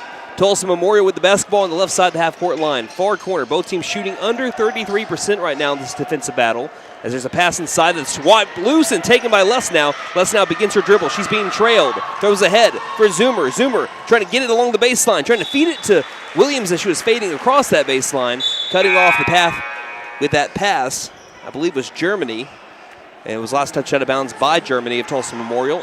Baseline inbound coming up. Milo Cole checking back in for Parker Cochran. Ivy with the inbound, finds Lesnow left wing. Back to Ivy, far corner. Open three on the way. Too strong. In the corner, it's thrown to Lesnow. Lesnow low post 2, got it. Didn't need the rim. Didn't need the backboard. And McAlester has their largest lead of the game, 33-30. Straight line 2 there by Rylan Lesnow. And that was Lesnow's 4th offensive rebound. 7:08 left in the game. Far sideline, Germany. Getting it to Doan. Dribbling up to the three-point line. Lobbing it inside for McElwee. McElwee's 2 cuts the deficit to 1 for Tulsa Memorial. 33-32. Zoomer will inbound to Lesnow. Backcourt. Bounce pass back to Zoomer. 6:50 left in the game. Zoomer lobbing back over to Lesnow. Lesnow left front court double team. Begins her dribble. Cuts the defenders into the paint. Rylan Lesnow finding her groove. What a floater. She's got 4 now. 35-32. Germany left wing. Sets up for the tie. Got it. Straight down the hatch. The only player to make a 3 for Tulsa Memorial has now made 2 of them. 35-35. 6:20 left in the game. Far sideline. Lesnow bounce passes, trying to find Williams. Somehow does so off a ricochet of a Lady Charger to the other block. Cole goes up for 2, misses the shot, took some contact too, no whistle. Rebounded by Germany. Germany racing down the floor, giving it up late. Doan far corner 3 for the lead. Too strong. Offensive rebound, dribbling it right back out is Leah Harris, and she lost it. Zoomer trying to gather it in the backcourt. Doan instead takes it back, and a timeout called by Coach Cheyenne Ivy. We're all tied up in the 4th quarter of this district game. 5:57 left in it. 35-35 on KNED. New year means new resolutions and the perfect time to trade in and trade up at Benton Nissan of McAlester. Why settle for last year's ride when you can drive something with more tech, more comfort, and more style? Turn your trade-in into an upgrade you'll love, because your resolutions deserve the best ride. Fulfill your new year with a resolution you'll keep, a new Nissan from Benton Nissan of McAlester. And don't forget to tell them Maddie sent ya. Benton Nissan is your best deal dealer. Shop us online now at bentonnissan.com. Since 1952, W.E. Alford Propane has been your source for propane and petroleum products, both residential and commercial. W.E. Alford Propane serves eastern and southeastern Oklahoma, with locations in the Eufaula area, McAlester, Shakota, Wilburton, Hartshorn, and Muskogee, just to name a few. If you need propane or petroleum products, there's only one number to call, 918-423-3121. Call today. W.E. Alford Propane, serving the area for 70 years. 35-35, Tulsa Memorial with the basketball. It is McAlester with 2 timeouts left. As for Memorial, they have 3 here in the 4th.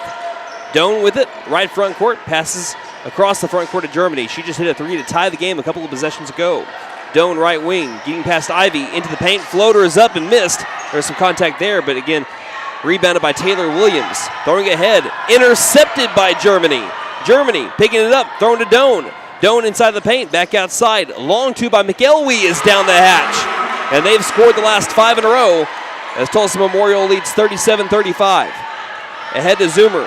Zoomer Looking down inside, overshoots Taylor Williams, who had a chance on a one-on-one basket to tie it back up.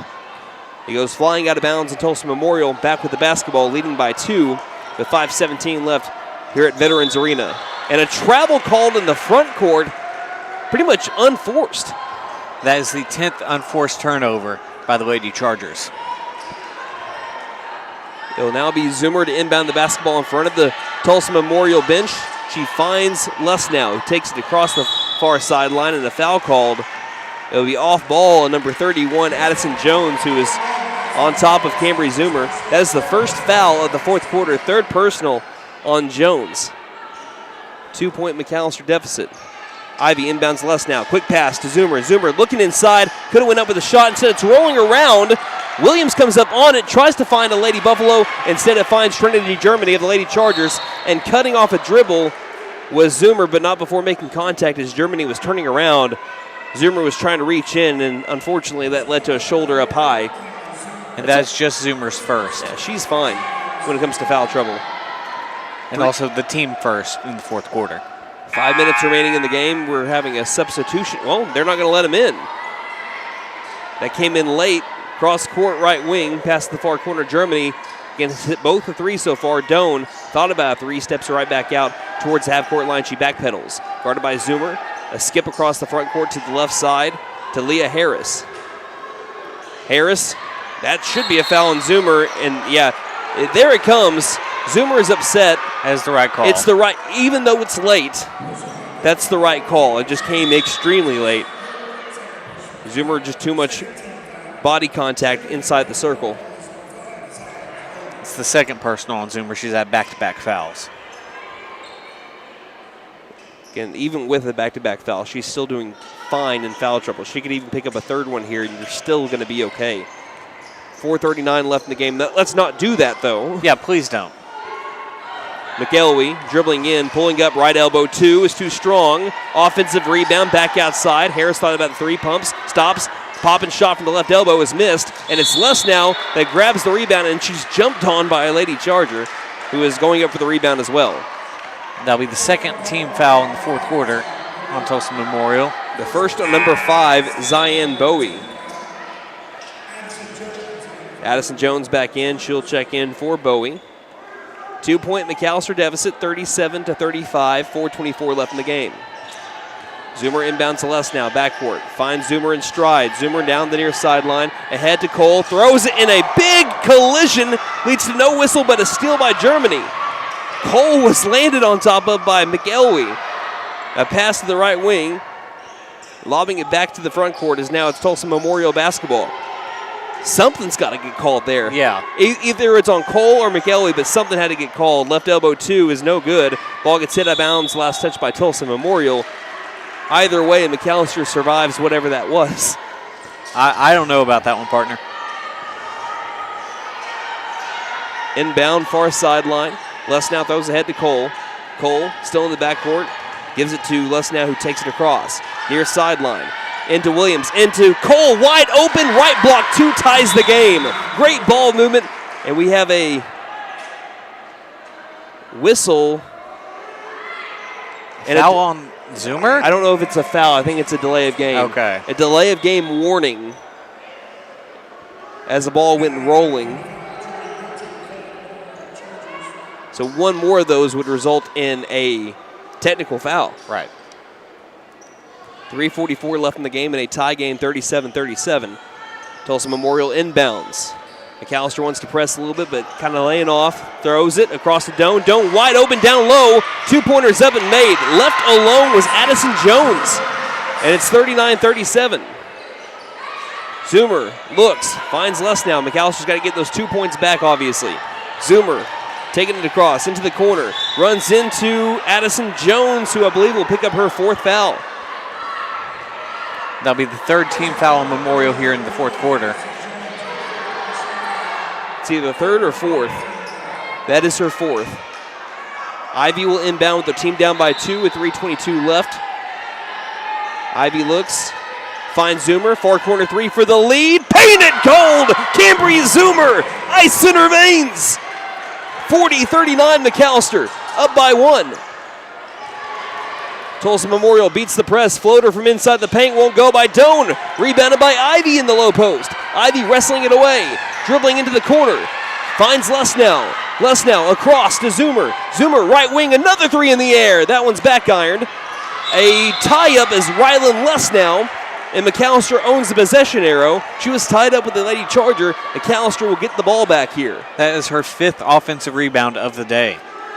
2:55 left. I have not sat since the beginning of the second quarter.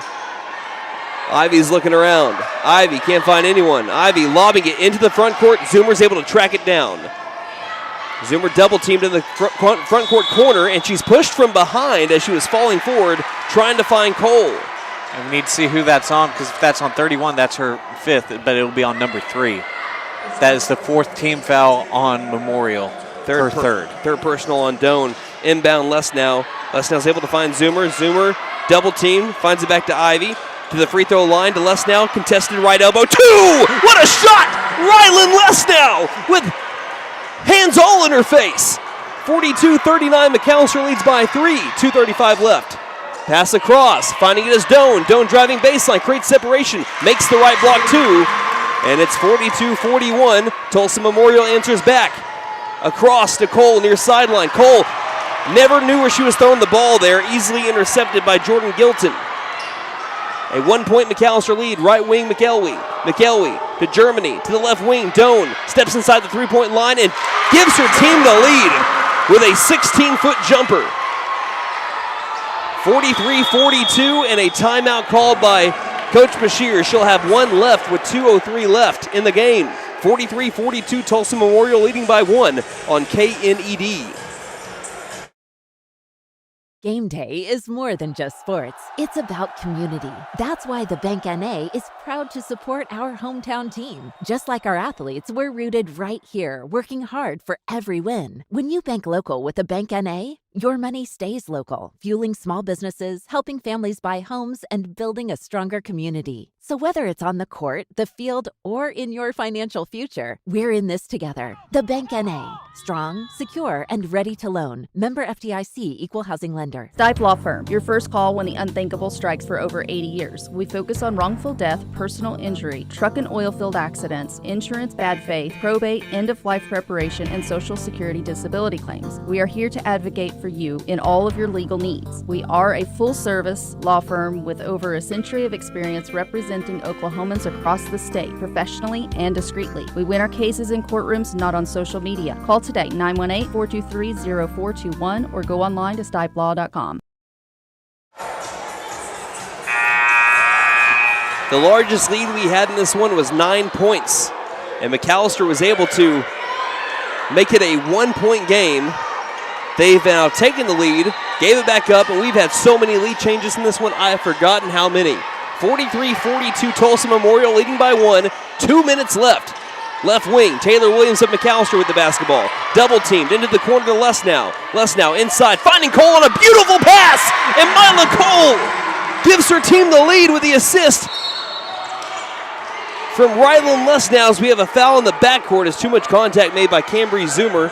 That is going to be her third with 1:45 left in this game. 44-43. 13th foul on McAlester. Cole's got 11 today. That is 6 shy of her career high that she had in the Sequoia tournament. That was against Class and SAS. Near corner, McElwee to the left elbow. 2 is short. Lesnow's got another rebound. Lesnow, one dribble, gives to Ivy. Down to our final 90 seconds. Weaving through traffic, nearly losing the ball. Lesnow trying to rip it loose. Finding Ivy. Ivy, baseline to Williams. Williams driving baseline. Underneath, scores! Big 2 by Taylor Williams. She's up in double digits. She's got 10 now. 46-43. Germany tied up the game earlier, being down by 3. Gives to McElwee. And a timeout called by Coach Ivy. 1:08 left in the game, 46-43. McAlester leading by 3 on KNED. At Vigorous Power Sports, we ride what we sell, so we know what works. U-Force U10 XL Pro Highland, sealed cab with HVAC, ride sync, and a power dump box. Year-round ready Z-Force 950 Sport, V-Twin Muscle Sport Suspension, carves hard, lands soft. C-Force 1000 Overland, top tier fit finish and firepower in a quad. Count on us for parts and service long after the sale. CF Moto, experience more. Vigorous Power Sports, 1904 South Main, 918-423-3306. Motorcycles and off-road vehicles can be dangerous to operate. Review all safety information before operating. Wear your safety gear and never operate a CF Moto vehicle under the influence. Visit cfmotousa.com for complete training and safety guide. Hey guys, it's Sam from Sam Wampler's Freedom Ford in McAlester and Eufaula. With 2 locations to choose from, we have close to 200 vehicles on the ground and coming in. And with vehicles starting at $29.95, we have something for everyone. And if you need parts or service, we are loading up at both locations to serve you better. Plus, with our mobile service van and our pickup and delivery, we can help you with sales and service no matter where you are. So come see us at Sam Wampler's Freedom Ford in McAlester and Eufaula and let us make it happen for you. We're down to the final 68 seconds of this game, and it's been a great one. The Lady Buffaloes lead 46-43, trying to get to 2-4 in district play and jump the Tulsa Memorial Lady Chargers, who they're playing currently. Tulsa Memorial with the basketball, far corner. Thought about the 3, picking it back up, passing far sideline into our final 60 here. McElwee dribbles up to the 3-point line. Gives it off to Doan. Doan dribbling right. She's been huge in the fourth quarter for the Lady Chargers. Passes inside through the arms and last touched by the Lady Chargers, Trinity, Germany. McAlester has the ball. 47 seconds left. And that is the That is the 19th turnover by the Lady Chargers. Cambry Zoomer will inbound. Finds Lesnow far sideline. Pushed by McElwee. And that is foul number 5 on the Lady Chargers, which means 2 free throws for Rylan Lesnow. The foul's on McElwee. That is going to be her 3rd. Big free throws, needless to say, for Rylan Lesnow. The trip to the free throw line brought to you by Big V Feed Center. For your animals' needs plus winter feed booking prices, call 918-426-1951. Lesnow bends and knees. Shot on the way. Looks strong and is. Too strong off the back iron. McAlester is not led by more than this margin right now. 3 points, 46-43. Brandon, I believe this is the first time either team has gotten into the bonus this entire game. You're correct. To make it a 2-possession game, Lesnow's free throw. That's strong as well. Tries to get her own rebound and fouls a Lady Charger from behind, and that'll be her 4th. 2 big misses, just a little bit too strong. Was on target, but too strong. And it gives Lady Chargers another chance, 46-43. Passing near sideline, Doan, baseline, 2-pointer. Got it! The floater over the floating Rylan Lesnow makes it 46-45. Lesnow ahead to Zoomer. Zoomer into traffic. Zoomer's 2! Won't matter anyway. She was fouled before she got there. Cambry Zoomer with 2 free throws with 29 seconds left. Very important she makes both of these. Foul's going to be on number 10. That's her 4th. McElwee, who has been the leading scorer for the Lady Chargers. First free throw by Zoomer, good. 47-45. It'll be a 1-possession game regardless of what happens here on this free throw, but it'd be big to make it 3. Second free throw, good. Man, Cambry Zoomer's been good tonight. She's up to 18 points today. Timeout called by Tulsa Memorial. 48-45, Lady Buffaloes lead by 3 with 29 seconds left here on KNED.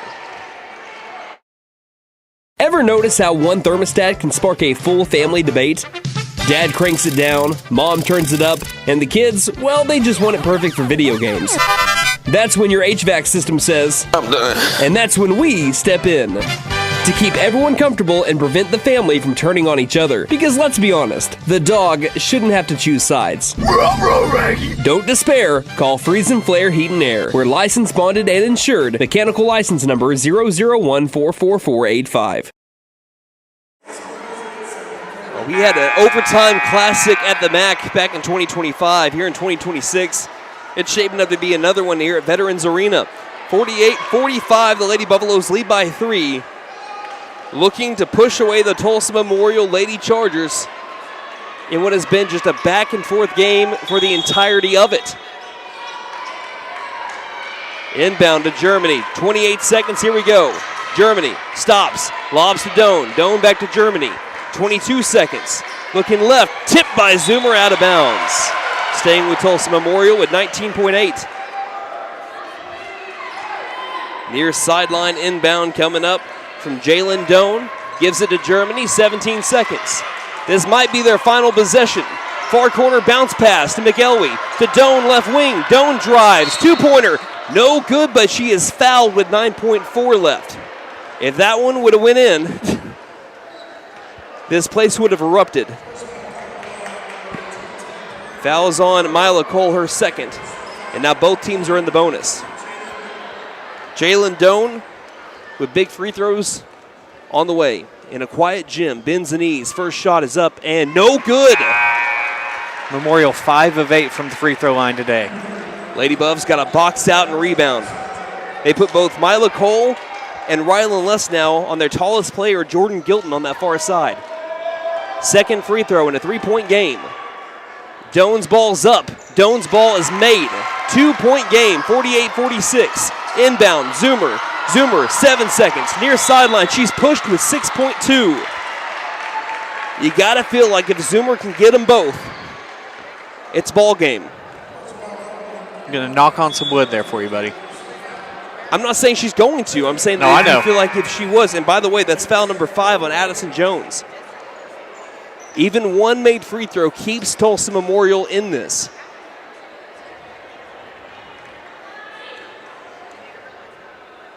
First shot, good. It's a 3-point game, 49-46.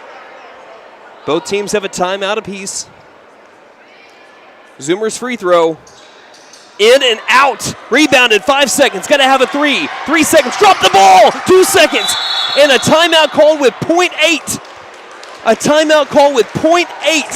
A wise timeout, but probably should have been used earlier. They're gonna put a little bit more time on the clock here. I think they're going to give them a full second. A full second's going to go on the clock. Tulsa Memorial needs a 3. And if you're McAlester on this upcoming possession, they're going to give 2 seconds. I don't know about that. But regardless, doesn't change what you need to do on this possession. You do not touch them. Do not foul them. If they want to drive to the basket, let them. But, I mean, probably not going to with 2 seconds. Stay away from them. If they make that 3 on what's probably going to be close to a half-court heave, do you foul?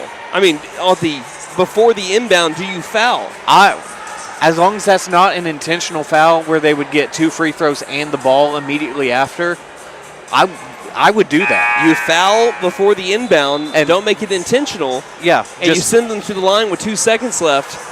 I mean, at that point, Memorial would have to make the first one and then intentionally miss the second and hope to get a tip in.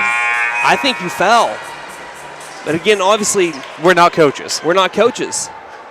49-46. McElwee will inbound. Here's your game. McElwee looks. It's all guarded. McElwee gives it to Germany. Germany back to McElwee at the buzzer. Way off. And the McAlester Lady Buffaloes come to Veterans Arena and knock down the Tulsa Memorial Lady Chargers in a game that the Lady Buffaloes never led by more than 3. They win it by 3. 49-46 your final score. Ladies and gentlemen, Lady Buffalo fans far and wide, grab that brush and paint that win column black and gold. Let's look at your post-game stats. And that's all brought to you by McAlester Auto Collision. They are who you want after the event. They'll make your vehicle look great again. Call 918-715-3173, partner. All right, Cambry Zoomer was your leading scorer today. She had 19 points, 12 of 14 from the free throw line. She had 4 rebounds, 4 steals. Next up, Mila Cole had 11 points today on 5 of 9 shooting, good for 56%. She had 8 rebounds and a steal. Next up, Taylor Williams was also in double digits. She had 10 points on 5 of 9 shooting as well. She had 6 rebounds, 3 offensive and 3 defensive. Next up, Rylan Lesnow had 6 points today on 3 of 7 shooting. She did have 10 rebounds, 5 offensive, 5 defensive, then 2 steals and a block. After that, Parker Cochran hit her first 3-point shot of the season. She had 3 offensive rebounds. Then after that, Katie Ivy, she had 3 defensive rebounds and a steal. And that will do it for individual scoring here in the game today. Do we want to go through team stats, or we want to wait till after the boys' game? Let's go through team stats. They haven't started the clock yet. All right. So McAlester, 17 of 42 from the field, good for 40%. Tulsa Memorial, 19 for 52, good for 37%. McAlester, 2 of 10 from three-point range, good for 20%. Tulsa Memorial, 2 of 13 for 15%. McAlester, 13 of 19 from the free throw line, good for 68%. Tulsa Memorial, 6 of 9. McAlester vastly out-rebounded the Lady Chargers today, 34-20. Out-rebounded them by 14 rebounds. Nice. McAlester forced 19 Tulsa Memorial turnovers. Tulsa Memorial forced 23 McAlester turnovers, and both teams had a block. All right, that is your look at your post-game stats. We'll take a little bit of a break, and we'll get ready for the boys in just a moment. You're listening to McAlester Basketball on KNED.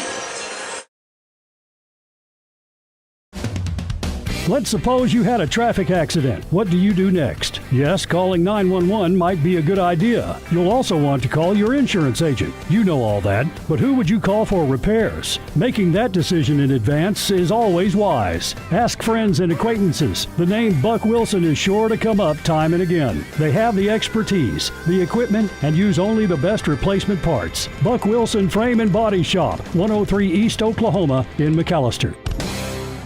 McAlester Direct Primary Care offers 24/7 access to your provider, deeply discounted rates on labs and imaging, more time with your provider, same day or next day appointments, and even home visits for a flat monthly membership fee. We now offer hormone replacement therapy and DOT physicals in addition to our other services. We are excited to announce that we have opened a new location in Longtown, and we are accepting new patients. McAlester Direct Primary Care at 6th and Carl Albert, or give us a call at 918-233-6522. New year means new resolutions and the perfect time to trade in and trade up at Benton Nissan of McAlester. Why settle for last year's ride when you can drive something with more tech, more comfort, and more style? Turn your trade-in into an upgrade you'll love, because your resolutions deserve the best ride. Fulfill your new year with a resolution you'll keep, a new Nissan from Benton Nissan of McAlester. And don't forget to tell them Maddie sent ya. Benton Nissan is your best deal dealer. Shop us on.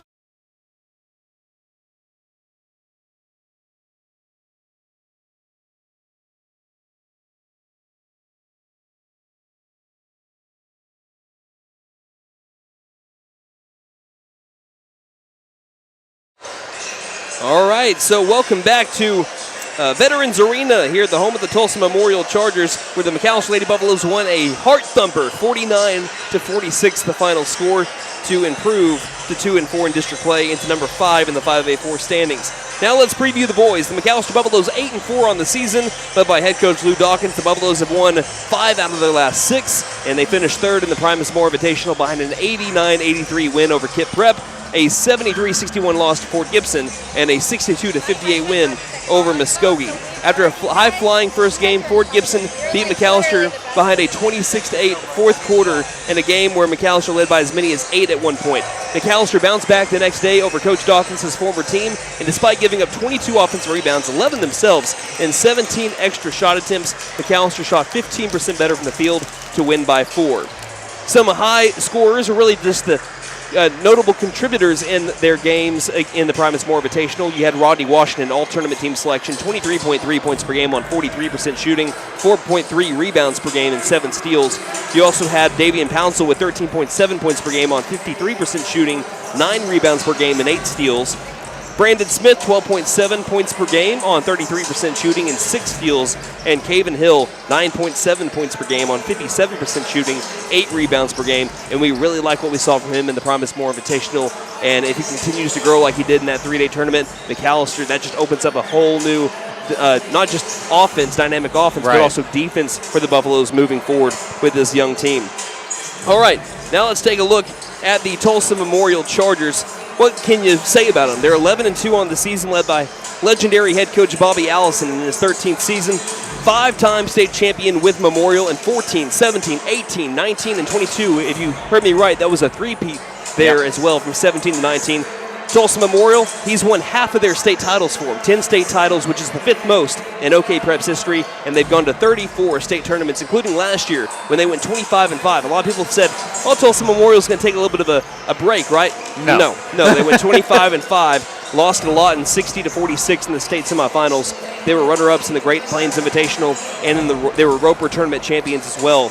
McAlester has not beaten Tulsa Memorial in the Max Preps era. That goes back to 2005. McAlester was swept by Memorial last year, 84-49 in Tulsa and 64-49 in McAlester. McAlester shot poorly in the series. That's really what it comes down to. Tulsa Memorial could not miss in the series. 58% from the field to 33%. However, McAlester shot 5% better from 3 at 28-23. Tulsa Memorial also struggled from the line. Only took 12 free throw attempts the entire series. Wow. Only made 3 of them. McAlester was out-rebounded 72-46 due to simply the amount of McAlester missed shots that they had. So far this season, Tulsa Memorial, they are our best invitational champions, 6th in the Tournament of Champions. Their only losses on the season came in the Tournament of Champions, 49-47 to Fort Gibson and 63-59 to Owasso. But they've held opponents to under 30 points 3 times. Only 4 games have been decided by 10 or less. They're 2-2 in those games, and they've beaten district opponents by an average of 42.2 points per game. Is that good? That's very good. That's Glenpool, Pryor, Tahlequah, and Claremore. Their closest district game was a 20-point win, 58-38, over currently 4th place Tahlequah. Let's look at the 5A4 standings. Memorial alone at number 1 at 5-0 plus 75. East Central number 2, 4-0 plus 53. McAlester at 3rd at 4-1 plus 34. Tahlequah at 4th at 2-2, 0. Claremore at 5th at 1-3 minus 34. Durant 6th, 1-4 minus 22. Pryor 1-4 minus 51. And Glenpool 1-5 minus 55. So if the Buffaloes win this game, if you're looking at head-to-head, they jump into a position where they would be hosting if the playoffs began tomorrow. Right. So this is a big game for the Buffaloes as well, not just for that reason, but also to say, hey, we beat Tulsa Memorial for the first time maybe ever. We don't know if they've ever beaten Memorial. Right. I mean, we can only go so far back to about 2005, like we said. That's why we always refer to the Max Preps era. That's the furthest back that we know how to do. And if you can win this game, you announce to all of 5A, you are here. Yep. I mean, we know you're 8-4. That is fantastic.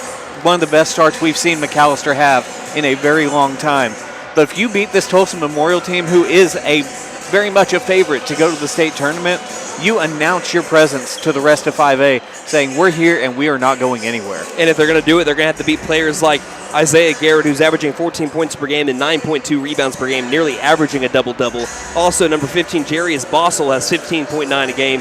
And also, we heard about this guy last year, Fabian Harris, 12.8 points per game. They have 4 different guys shooting 40% and up from three-point land. So McAlester is going to need to try to guard the perimeter and really everywhere else on the floor on this team that's averaging 65.9 points per game. McAlester, they themselves are averaging 67.2. We should possibly have a lot of offense tonight. Let's look at some players to watch and keys to the game, Nate. All right, first up, you already know who it's going to be. It has to be Rodney Washington. He was named to the Primus Moore Invitational All-Tournament team, while earlier in the week he scored a career-high 45 points against Broken Bow. You'll need Rodney to have that same type of game against Memorial to have a chance to take down one of the best teams here in the state. Next up, Brandon Smith. He averaged 12.7 points in the tournament last week, while also grabbing 2 steals per game. If he starts hitting his 3 consistently tonight, that could be a massive key in getting a win tonight. And finally, Caven Hill. Caven nearly averaged a double-double in the Primus Moore Invitational with 9.7 points per game and 8 rebounds. He could be an X factor in tonight's game, providing a size mismatch for Tulsa Memorial. Moving on to our keys to the game. First up, we talked about it. One of the keys to last year's series, you got to make your open shots consistently. Last year against Memorial, McAlester only shot 33% from the field, while Memorial shot 25% better than you, which is what led to the difference in what the scores were. You cannot shoot below 50% against a talented team like Memorial, otherwise they are going to make you pay for it. Number 2, close the rebounding gap from last season. McAlester was out-rebounded by 26 against the Chargers last year. The Buffs simply cannot be out-rebounded by that large of a margin against the Tulsa Memorial Chargers tonight. Box out in their possessions after one shot. and make sure you don't give them any extra chances at points. And finally, you're going to have to force turnovers tonight. If McAlester is going to win this game for the first time in the Max Preps era, the Buffs are going to need to force the Chargers into turnovers. Make Memorial work on offense, and you just might be walking out of Tulsa as the one team in District 5A4 with a win against the Chargers. All right, we have about 60 seconds until our starting lineups are announced. Again, we're about to have the, the main event. Again, yeah, there you go. The girls they're both the main events tonight, obviously, the two varsity games, but this is the final game of the night as the McAlester Buffaloes are taking on the Tulsa Memorial Chargers. Begin in about 50 seconds. We'll take a 30-second break and return here on KNED. Since 1952, W.E. Alford Propane has been your source for propane and petroleum products, both residential and commercial. W.E. Alford Propane serves eastern and southeastern Oklahoma with locations in the Eufaula area, McAlester, Shakota, Wilburton, Hartshorn, and Muskogee, just to name a few. If you need propane or petroleum products, there's only one number to call, 918-423-3121. Call today. W.E. Alford Propane, serving the area for 70 years.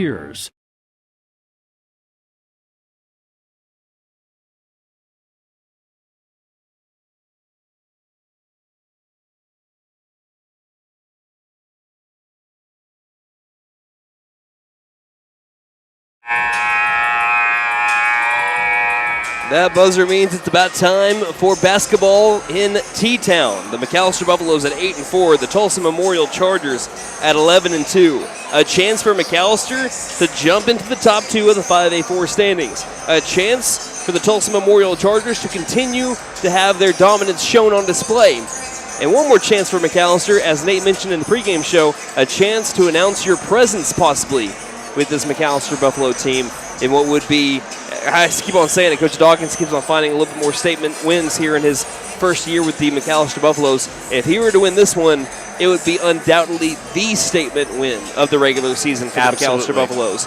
Let's look at your starting lineups, beginning with the home team, the Tulsa Memorial Chargers. They're wearing their home white uniforms with the blue numerals on the front and back and blue Memorial across the chest. It'll be number 12, Isaiah Garrett, the 6'6" senior forward. Number 15, Jarius Bossel, the 6'3" sophomore guard.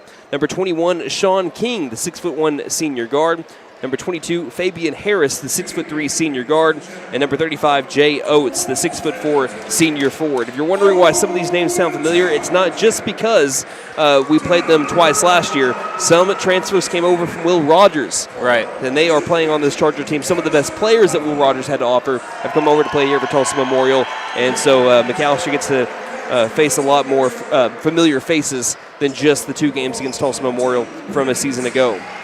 Now for the McAlester Buffaloes, 8-4 on the year, wearing their road black jerseys with the white numerals on the front and back and gold accents. You have junior point guard number 2, Brandon Smith. Sophomore guard number 3, Rodney Washington. Junior guard / forward number 5, Davian Pouncil. Sophomore forward / center number 24, Caven Hill. And freshman forward / center number 32, Jasper Meat. McAlester wanting to play a little bit bigger here today. Again, 8-4 on the season, led by first-year head coach Lou Dawkins. Again, the Chargers 11-2, led by head coach Bobby Allison. McAlester currently third in the 5A4 standings. Memorial all alone at first. Not only are they all alone, no team in district play has played them within 20 points. Not only are the Buffaloes looking to do that today, they're looking to take down the 5A4 Memorial Chargers. Any final thoughts before we get started as they announce the Chargers starting lineup? Well, Brandon, I have to say I haven't looked at the schedule for all the games tonight. I can pretty confidently say this is going to be one of the best games you're going to see here on this Tuesday night. Two of the best teams in 5A, some of the best players in 5A are going to be on this court tonight, and I could not be more excited to be on the call with you. And not just that, you talk about some of the top talent in the state. Future Division I players on both sides absolutely are getting ready to do battle here under the lights on a Tuesday night in T-Town. Brandon Green alongside Nate Brown on the return to district play, the first road game for McAlester in 25 calendar days. And what a road match it is for the black and gold. We're about to have tip-off. That's brought to you by T&W Tire McAlester. Say hi to Gail and Doug. See their technicians for brakes, suspensions, and alignments, along with 24-hour road service. They carry Goodyear, Michelin, and other brands to fit your budget. That's 918-426-6571.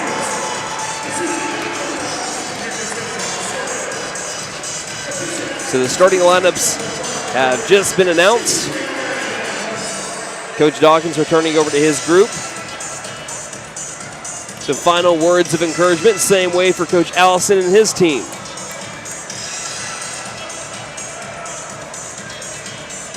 You missed it in the pregame show. Again, the Buffaloes are trying to take down the Tulsa Memorial Chargers for possibly the first time in their history, at least for the first time in 21 years. McAlester will be moving it right to left across your radio dial or video screen. Chargers will be moving it left to right. Buffalo roll call, why not? Let us know where you're listening from on Twitter tonight, at Buff Sports Radio. Again, that is Twitter, at Buff Sports Radio. My brother Cameron says, tuning in as always. You guys rock at your job. Love it. We try to. We do our best. Hill inside the circle with Isaiah Garrett. The tip is blown dead. McAlester looked like they were going to win the tip. What happened there? I think the clock may have started early. Well, we'll do it again. There's the whistle. Ball's up in the air. Tip is won. Same way by McAlester. It's basketball time in the Heartland. Even went straight to the back to the same person, Jasper Meade. So McAlester has the basketball to begin this one. 8 seconds into the first quarter. Caven Hill, far corner. Hill looking around, finding Washington, right wing. Washington jab stepping right, passing left front court to Smith. Smith backs it on up against this Memorial man-to-man defense. Handing off to Pouncil, who nearly slid across the half-court line. Gets it near corner and dribbling it off of his foot out of bounds. Brandon Smith, turnover early for McAlester. They've been doing pretty good on the turnover battle this year, 13.4 turnovers per game. That's also kind of inflated after the KIP game that we had back on Thursday last week. McAlester wants to press. Memorial in the backcourt. They still are looking to get it across, and they do so down into the low post. Oates gets Hill to jump for joy and gets right past him for two, and Tulsa Memorial with an early 2-0 lead. Rodney getting to the low post. Two is short. Or is this going to call? It's going to be on the floor, so that never would have mattered anyway if that shot would have went in. That's the first team foul on Memorial. First personal on number 22. Pouncil looks to inbound, looks, overhead inbound to Smith between the circles. Dribbles top of the key, hitting the ground is Harris, left wing three by Smith, painted gold! Rattles the rack, and McAlester leads by one. And if TNT's got a shot going early, it might be trouble for Memorial. Harris, his near corner three misses, Rodney's got the board. Rodney to the far corner to TNT, looked like he might have traveled. He gets it out into the right front court. Back over to Rodney. Rodney trigger far corner. Three painted gold. McAlester. Their first two shots from the field, both downtown, both made. 6-2. McAlester leads by 4. Right wing. Getting it out into the front court with it is Jarius Bossel. 6-2 McAlester advantage. About 90 seconds here into the opening frame. Right now just kind of playing catch in the front court are the Chargers, trying to size up their opponents. Dribbling right. Bossel. Met by Smith, throws it high, tipped. Pouncil's got the steal. Pouncil taking it himself on a jog. Pouncil finds a lane, attacks it, off balance. Two will go, and McAlester starts red hot. An 8-2 lead for the Buffaloes with 6:11 left in the first. Double teamed in the corner, finding Garrett as Garrett takes it to the left wing. Garrett gets past Meade. Inside two is missed, but a foul called as he went up for the left-handed layup. And it'll be on Caven Hill. That'll be his first, team first, and 2 free throws for Isaiah Garrett, who is just a fantastic basketball player. All these guys on the floor are fantastic basketball players, but Garrett will spin the ball with no one down low to grab a rebound should he miss as the first free throw is made. Garrett at the free throw line this year is 76%. He is averaging 14 a game, 9.2 rebounds per game, and 2 blocks per game to go along with 2 steals per game. What does he not do? Second free throw is in and out. Well, he did not make that free throw. That was me jinxing him. Smith across the half-court line. McAlester leading 8-3. Smith, the lob pass to Washington. Angle left. Washington guarded by Harris. Gets a screen by Meade as it dribbled off of a Charger foot. He gets it back and takes a contested left wing three, and he's fouled on the three-point attempt. Rodney Washington to the line for 3 free throws. Brought to you by Big V Feed Center. For your animals' needs plus winter feed booking prices, call 918-426-1951. Foul was on number 35, Jay Oates, his first, team second. Rodney's first free throw is good as it takes a Buffalo bounce. Looked short, but it kissed the glass through the hoop. Washington, a 67% free throw shooter. He was 77% from the line in the Primus Moore Invitational back in McAlester over the weekend. Second free throw, and McAllister's into double digits. 10-3. And can he go perfect? Third one in the air, and Rodney got them all. 11-3. Not as exciting as the left wing three-point make, but it works all the same in the stat sheet. No, it doesn't. It's free throws instead of a three-pointer. 5:35 left in the first quarter. It's all the same on the scoreboard. That's right. Right wing, Harris, he's a three-point shooter, and he can't get that one a little too strong. Looked on target, just a little bit too much oomph. Neat had the rebound, and Washington bounce passes it ahead to Smith. Smith angle right with McAlester leading by 8. Trying to take advantage of this Tulsa Memorial offensive lull. Far sideline. Washington on the edge of the circle. Right side. Gets a screen set by Meek. Coach Dawkins calling out the plays there to Rodney. 5:05 left in the first. Rodney by the half-court line, and a 5-second call will be called on Rodney, who had too much pressure applied to him to warrant that call by the half-court line. Not often do you see that call happen to Rodney or Brandon or really any of our guards here. Very, very rarely. It's the correct call. I think that Rodney just kind of got lost a little bit there. High post, bounce pass back outside. Three-pointer in the air, far corner is short. Rebounded by Meat. Memorial still cold on what is normally a really good three-point shooting team. Driving in, Pouncil, a lot of contact. There's the foul. And Davian Pouncil to the line as he draws a foul on Isaiah Garrett.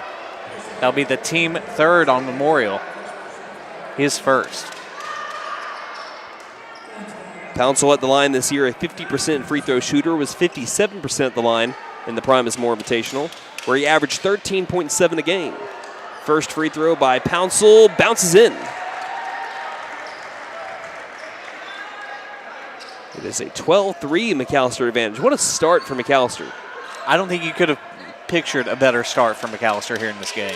Second free throw, Pouncil got them both. And it's a double-digit lead for the Buffaloes over the state semifinalists from a year ago, Tulsa Memorial Chargers. And not just that, 10-time state champion Tulsa Memorial, the 5th most in OK Prep's history. Harris, right wing, bounce passes it to the baseline, back outside to Harris. Harris feeds it to the left of him, on the drive, passing it in. Oates jumps to the right. Oates can't score over Pouncil. Pouncil going for the rebound. No one can handle it. Last touch by the Chargers, and McAlester gets the ball back up by 10. And Coach Allison needs a timeout. That's a good use of a timeout, with McAlester leading 13-3 in what has been a dream start for the Black and Gold. You're listening to McAlester Basketball on KNED. Game day is more than just sports. It's about community. That's why the Bank NA is proud to support our hometown team. Just like our athletes, we're rooted right here, working hard for every win. When you bank local with the Bank NA, your money stays local, fueling small businesses, helping families buy homes, and building a stronger community. So whether it's on the court, the field, or in your financial future, we're in this together. The Bank NA. Strong, secure, and ready to loan. Member FDIC, Equal Housing Lender. Stipe Law Firm, your first call when the unthinkable strikes for over 80 years. We focus on wrongful death, personal injury, truck and oil field accidents, insurance bad faith, probate, end-of-life preparation, and Social Security disability claims. We are here to advocate for you in all of your legal needs. We are a full-service law firm with over a century of experience representing Oklahomans across the state, professionally and discreetly. We win our cases in courtrooms, not on social media. Call today, 918-423-0421, or go online to stipelaw.com. Got some Buffalo roll call here. Nathan and Casey watching. They said, good job, Lady Buffs and Ryland. Let's go, boys. And Coach Bowie says, time for a big win watching in Philadelphia. Wow. Thank you for tuning in, Coach. 13-3. 4:15 left in the first quarter. A 10-point McAlester lead here in the first half of the first quarter. McAlester with the basketball out of the Tulsa Memorial timeout. Spin move by Pouncil, lobbing inside, trying to find Hill, intercepted by Garrett, who averages 2 steals a game. Inside 2 is made on the layup by Sean King. I believe one of those transfers from Will Rogers, and it's 13-5. McAlester leading by 8. Rodney will take it down the middle of the floor. Stopping inside the circle, hands off to Smith. Now you know that Tulsa Memorial is going to get theirs. They're going to. McAlester built himself a pretty good lead to start off this game. Right wing, Hill. Out to Pouncil. Pouncil backing up his man. Lost it. Shovel pass back out right wing.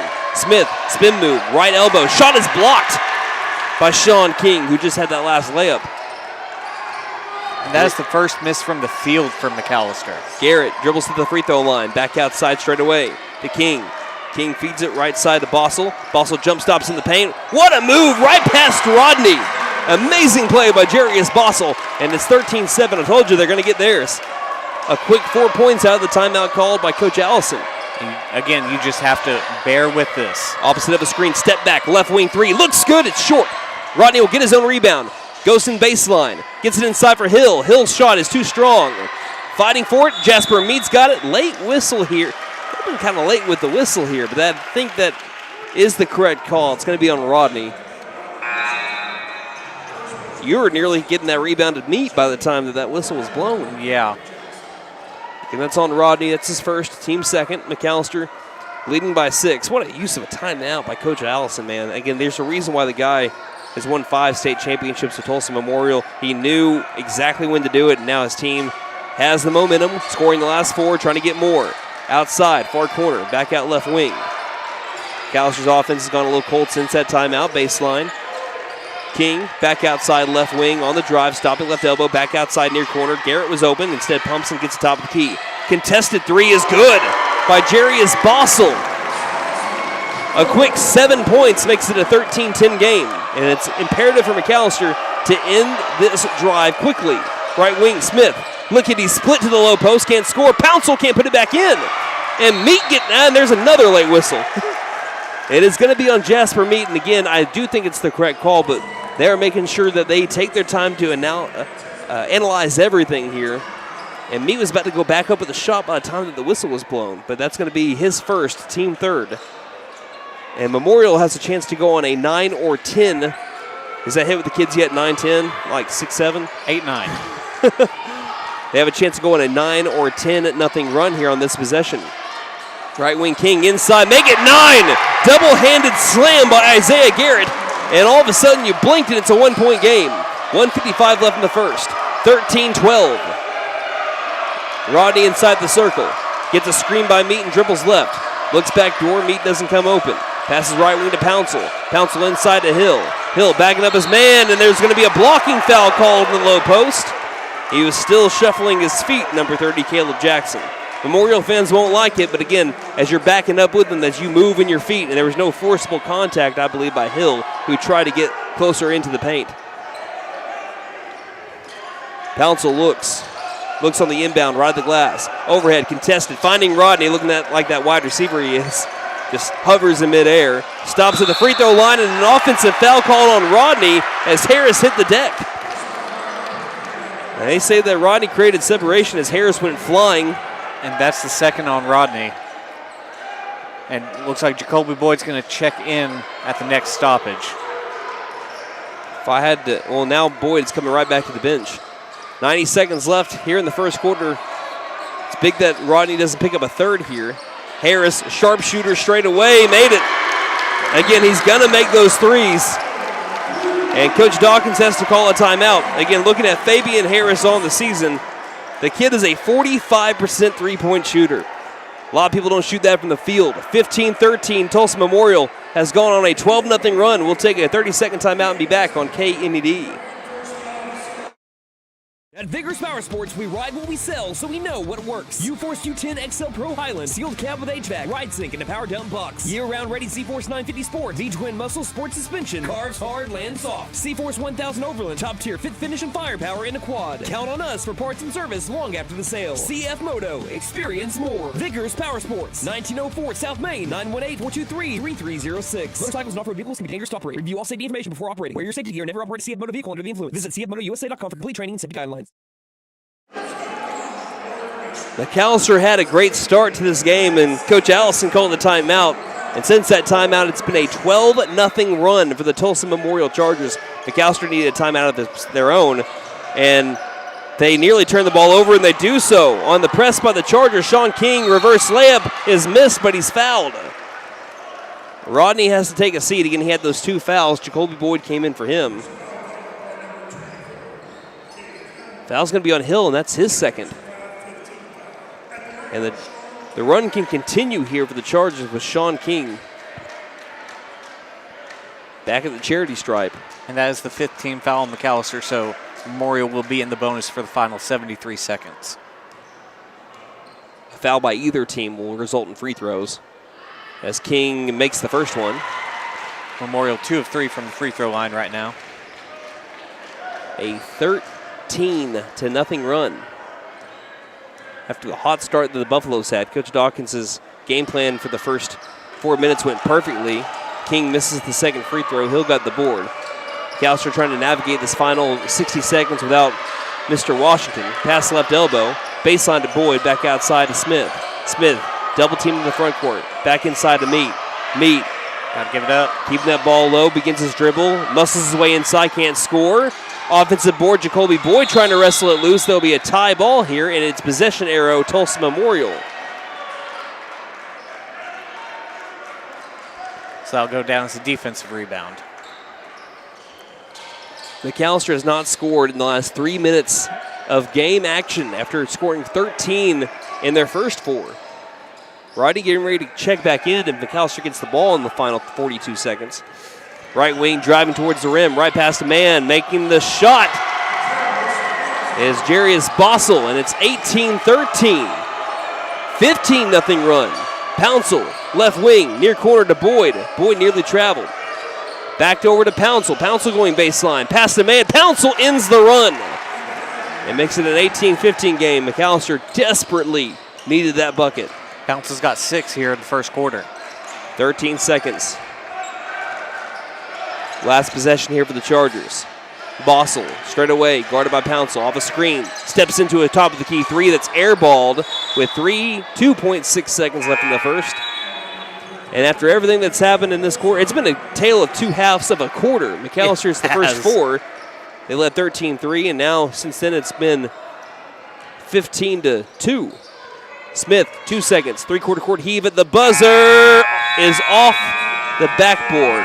Had the right oomph, not enough on line, and that's the end of the first. 18-15, Tulsa Memorial uses a 15-2 run to end the quarter to take a 3-point lead into the second.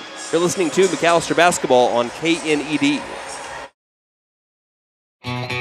Hey guys, it's Sam from Sam Wampler's Freedom Ford in McAlester and Eufaula. With 2 locations to choose from, we have close to 200 vehicles on the ground and coming in. And with vehicles starting at $29.95, we have something for everyone. And if you need parts or service, we are loading up at both locations to serve you better. Plus, with our mobile service van and our pickup and delivery, we can help you with sales and service no matter where you are. So come see us at Sam Wampler's Freedom Ford in McAlester and Eufaula and let us make it happen for you. Ever notice how one thermostat can spark a full family debate?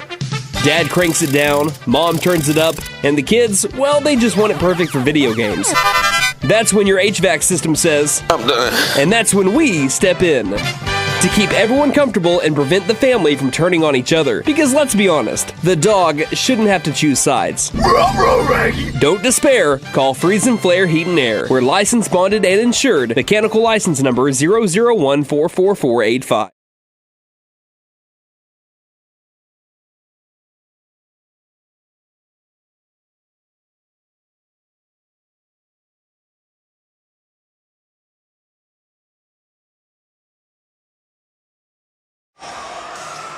Seems like Tulsa Memorial's had everyone's number in 5A4 this year. Their only losses have come in the tournament champions.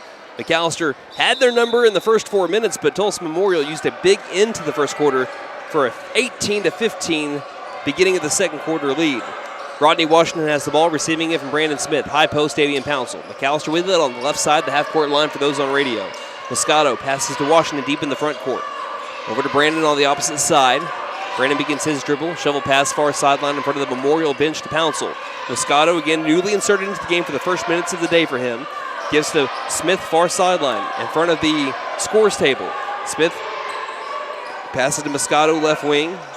Instead of looking inside, he gives it back to Smith straight away.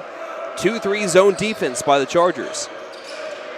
Washington into the circle, creates separation. Passes to Smith, angle left. Again, 45 seconds gone by in this opening possession of the second quarter. Left wing, Smith faking left, reverting back right to Moscato, to Washington. Pump, step back, deep in the corner, well guarded. Takes it all the way to the half-court line. Let's get rid of the ball, finds Pouncil, far sideline. Pouncil back to Smith. 1 minute and 5 seconds here on this one possession, no shot yet for the Buffaloes. So trying to find it, not forcing anything. Moscato near corner three. Got it, Ty Moscato. What a possession for the Buffaloes. Ties the game. That one went 1 minute and 10 seconds and ends with a Moscato three. Looks like we've got an official's timeout. Oh, they're trying to change the possession arrow. Yeah. They didn't change it in between quarters. Coach Allison came over and fixed it for us. 18-18 the score. Jasper Meat checking in. Checking out will be Jacoby Boyd. 6:41 left in the half. Ty Moscato, again, just a freshman.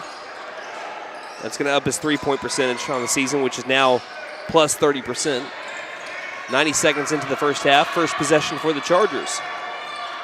And Smith nearly had a steal, getting it back in the backcourt of the Chargers. Left wing dribbling inside, passing to Oates. Taken back by Oates. Oates scores. That's a tough two that was made. It looked like a couple of times the Chargers were about to get rid of that ball, and they stuck with it and gives themselves a 20-18 lead with 6:05 left in the half. Very good contest by Jasper Meat down low, just a better play.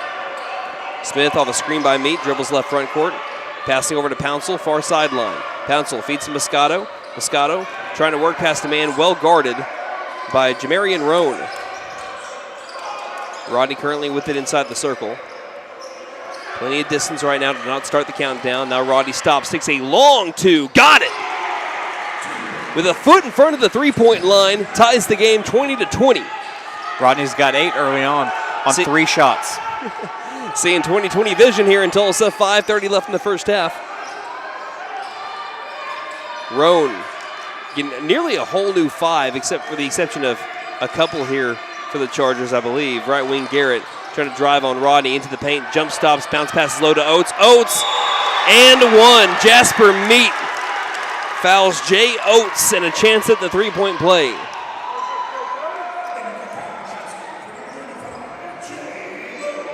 For Meat, I believe that's his second. That is correct. That's his second first-team foul here in the second quarter for either team. No one down low to rebound should he miss.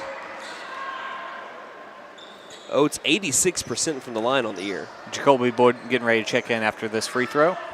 And, of course, he makes the free throw. I don't know if anyone knows this, but 86% from anywhere on the floor is pretty much automatic, especially at the high school level.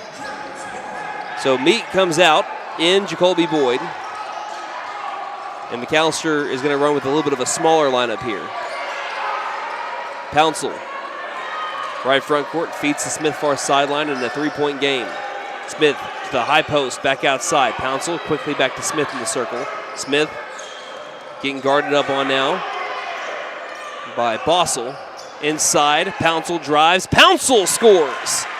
They get 2 right back, 23-22. Now you see the chess game between these two coaches, Coach Dawkins and Coach Allison. 4:39 left in the first half. Picking their shots wisely are both of our teams. Roan, left wing, feeding it to the right side. Roan takes a contested 3, too strong. Rebounded, Smith. Smith wants to take it, ahead to Rodney. Rodney baseline, and here comes the offense. Well guarded in transition by the Chargers. Right wing, passing to Smith back straight away. Been a quick moving second quarter, and a long 3 by Rodney is drained, painted gold. That one was from the Tulsa Performing Arts Center, 25-23. You know why? Because he's putting on a show. Left wing to the baseline. Oates backing up Pouncil, throwing inside. Low post 2 is missed. Smith fighting hard for the board. He's got it. Ahead to Moscato. Moscato stops. Right wing 2 is short. He had that right foot on the line. It was missed either way. Buffaloes with a 2-point lead past the man Bossel. Bossel triple teamed. Now set back up on defense for the Buffaloes. Near cornerback to Bossel. Bossel contested three, in and out. Offensive board, Oates against Boyd. Boyd trying to hold his own. Reverse layup, no good. Great defense by Jacoby Boyd, leading to a Washington rebound. 2-point lead by the Buffs. Driving in, Rodney low post, two. Nothing but a thing. He gets fired up. 27-23, Buffs back up by 4. 3:15 left in the half. He's got 13 already, Brandon, on 5 shots from the field. It's feeling like one of those nights for Rodzilla. Bounce pass, top of the key, straight away with it. Garrett gets into the corner. Past Boyd, shovel pass inside to Oates. Oates has been great tonight. He is fouled on a shot attempt, I believe, by Pouncil. It's going to be on a Moscato. That's his that's first. right. That's right. Again, I was looking down at my sheet at the wrong time, rather. Always blame it on the sheet. Free throw here for Jay Oates. Mentioned earlier, 86% free throw shooter. That's Moscato's first personal. First free throw made. 2 team fouls on the Buffs. 2:57 left in the half. A couple of substitutions here as Fabian Harris comes back in. Also into the game, Cam Boone.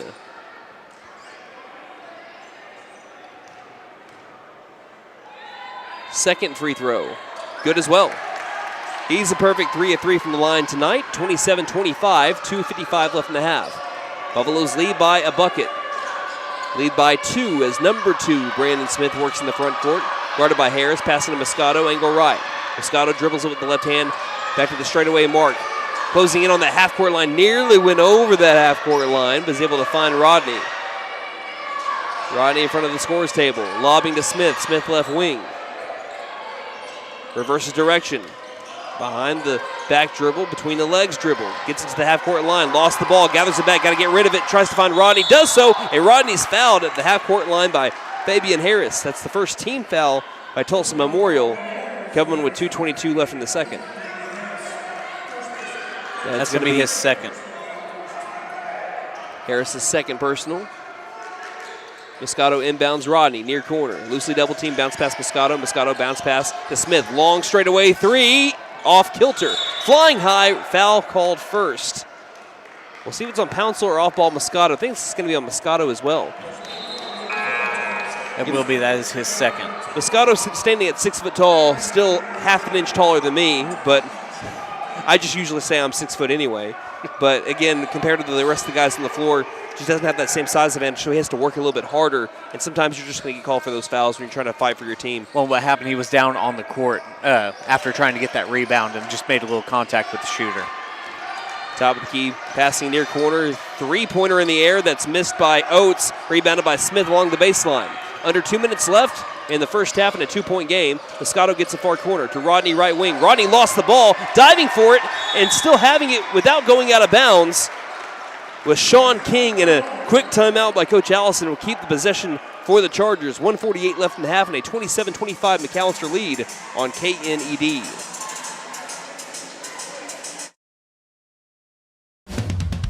Let's suppose you had a traffic accident. What do you do next? Yes, calling 911 might be a good idea. You'll also want to call your insurance agent. You know all that, but who would you call for repairs? Making that decision in advance is always wise. Ask friends and acquaintances. The name Buck Wilson is sure to come up time and again. They have the expertise, the equipment, and use only the best replacement parts. Buck Wilson Frame and Body Shop, 103 East Oklahoma in McAlester.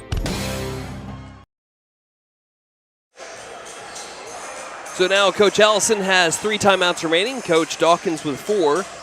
27-25, the McAlester Buffaloes lead by 2 in what has been a game of runs, except, well, in the first quarter. In the second quarter, it's been back and forth. McAlester currently with that 2-point lead. Dribbling right on Smith and losing the ball, but gathering it back, throwing it inside to Oates. Oates jump stopping in the paint.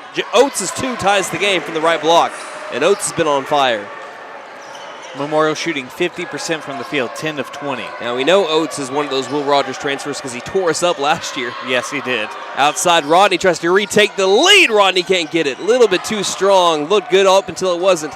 Down the far sideline after the rebound are the Chargers. Boyd pokes the ball loose, taken back by Garrett. Garrett throws inside, low post, swatted by Brandon. Absolutely take that. Again, Brandon knew that he really couldn't go for the block there, but he just knows when to come in and just swipe it loose when the ball was at the hip of Cam Boone. Again, that's 6'6" against 6'1", and Brandon just knows what to do. 1:10 left in the half in a tie game, 27-all. Coach Allison has a plethora of players that he can throw into the court at any given moment. He's played already a lot of them. That's why I keep on looking down at my sheet, as I mentioned earlier. Looking to inbound. Overhead inbound by the half-court line. It's taken. Dribbling in Bossel. Bossel lays it low, and a charge called. Davian Pouncil says, I'll take the contact and also take the ball, sir. Thank you. 1:05 left in the half.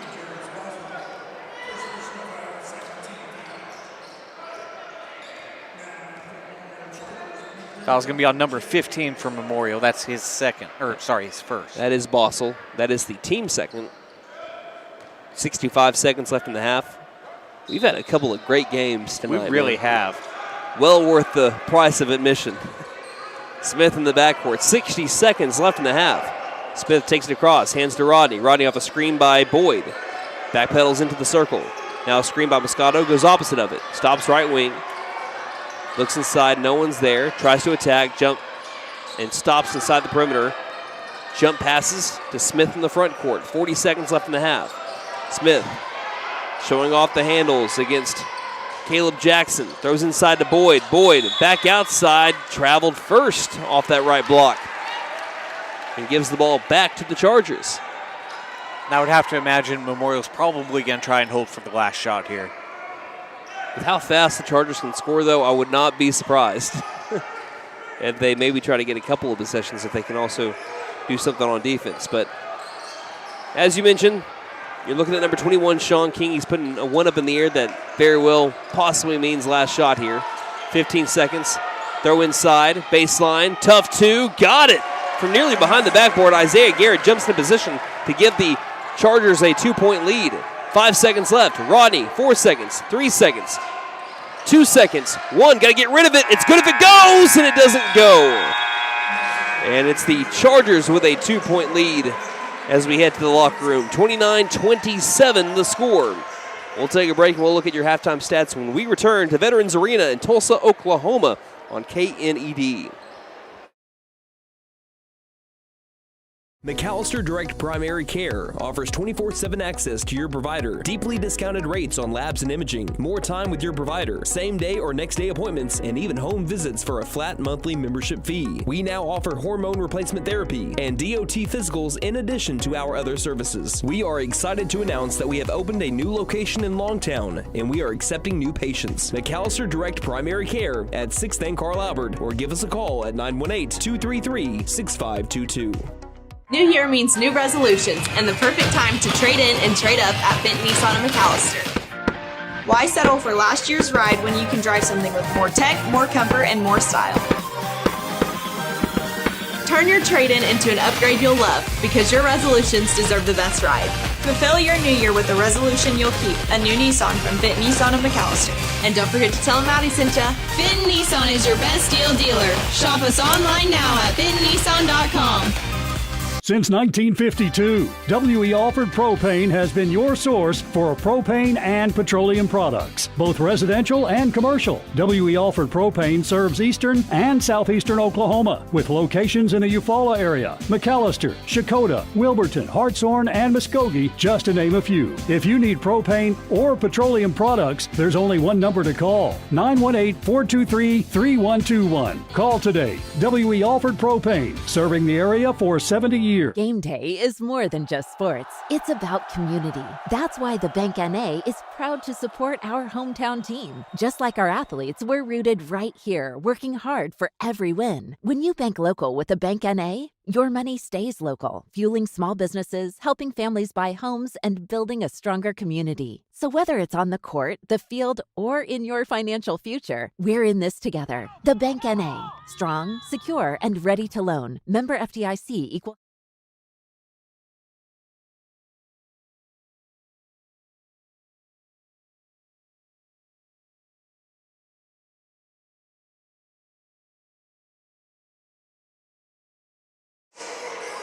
Here from Veterans Arena, we have had a great night of basketball. I dare you to find two better games in the state through 6 quarters. The McAlester Lady Buffaloes won earlier today in a back-and-forth game in which McAlester never led by more than 3. They won at 49-46, and now the McAlester Buffaloes are down by 2 to the top team in 5A4 and one of the top teams in the state, a top 4 team from a year ago and one of the best year in and year out, the Tulsa Memorial Chargers. It's about time for your halftime stats, brought to you by First Realty, 602 South 2nd Street, McAlester. Call 918-423-3122 or visit first-realty.net. For more than 50 years, First Realty has helped the residents of McAlester and the surrounding area with their real estate needs. Whether residential or commercial, First Realty will guide you through the process of buying or selling your home or business. You can view our property inventory online at first-realty.net. We update our listings daily. And don't forget, if you're into pickleball, the Pickle Palace is open. If you have questions, give us a call at 918-423-31. All right, to kick off halftime stats, Rodney Washington was your leading scorer in the first half. He had 13 points on 4 of 7 shooting, 2 of 4 from three-point range. Had 4 rebounds, 1 offensive, 3 defensive. Next up, Davian Pounce led 8 points on 3 of 4 shooting, 2 of 2 from the free throw line. Had a defensive rebound and a steal. Next up, Brandon Smith hit a 3-point shot to open up the game, I believe. Yes. Then he also had 3 defensive rebounds. Next up, Ty Moscato also hit a 3 early on in this game. After that, let's see. Caven Hill has a defensive rebound. Then Jasper Meat has 2 defensive rebounds, and that'll do it for individual scoring. All right, going to our team stats now. All right, McAlester, 9 of 19 from the field, good for 47%. Tulsa Memorial made 2 more shots, taken 2 more shots. 11 of 21, good for 52%. McAlester, 4 of 7 from three-point range, 57% from 3. And on the season, they're 27%. If they can keep on shooting the 3 ball like this, I'm telling you, if that 3 ball starts to fall, there's not a lot of team. I mean, you're looking at a team that could be like a Tulsa Memorial, maybe a favorite to go to the state tournament if that 3 ball is falling. Right. And Tulsa Memorial just 2 of 9 from 3 right now. That's for 22%. That's shocking. That is very shocking considering how they've been shooting on the year. I think you said there were about 3 or 4 shooters over 40%. As a team, they're shooting 42% from 3. Oh my goodness. McAlester as a team is shooting 45% from the field. On the season, Tulsa Memorial as a team shooting 42% from 3. That's ridiculous. Yeah. All right, McAlester 5 of 5 from the free throw line. Tulsa Memorial 5 of 7, good for 71%.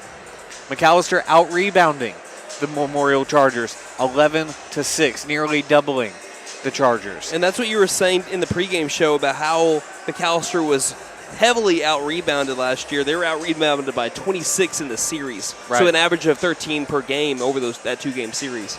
As far as turnovers, Memorial has 2 turnovers in the first half. They don't turn the ball over.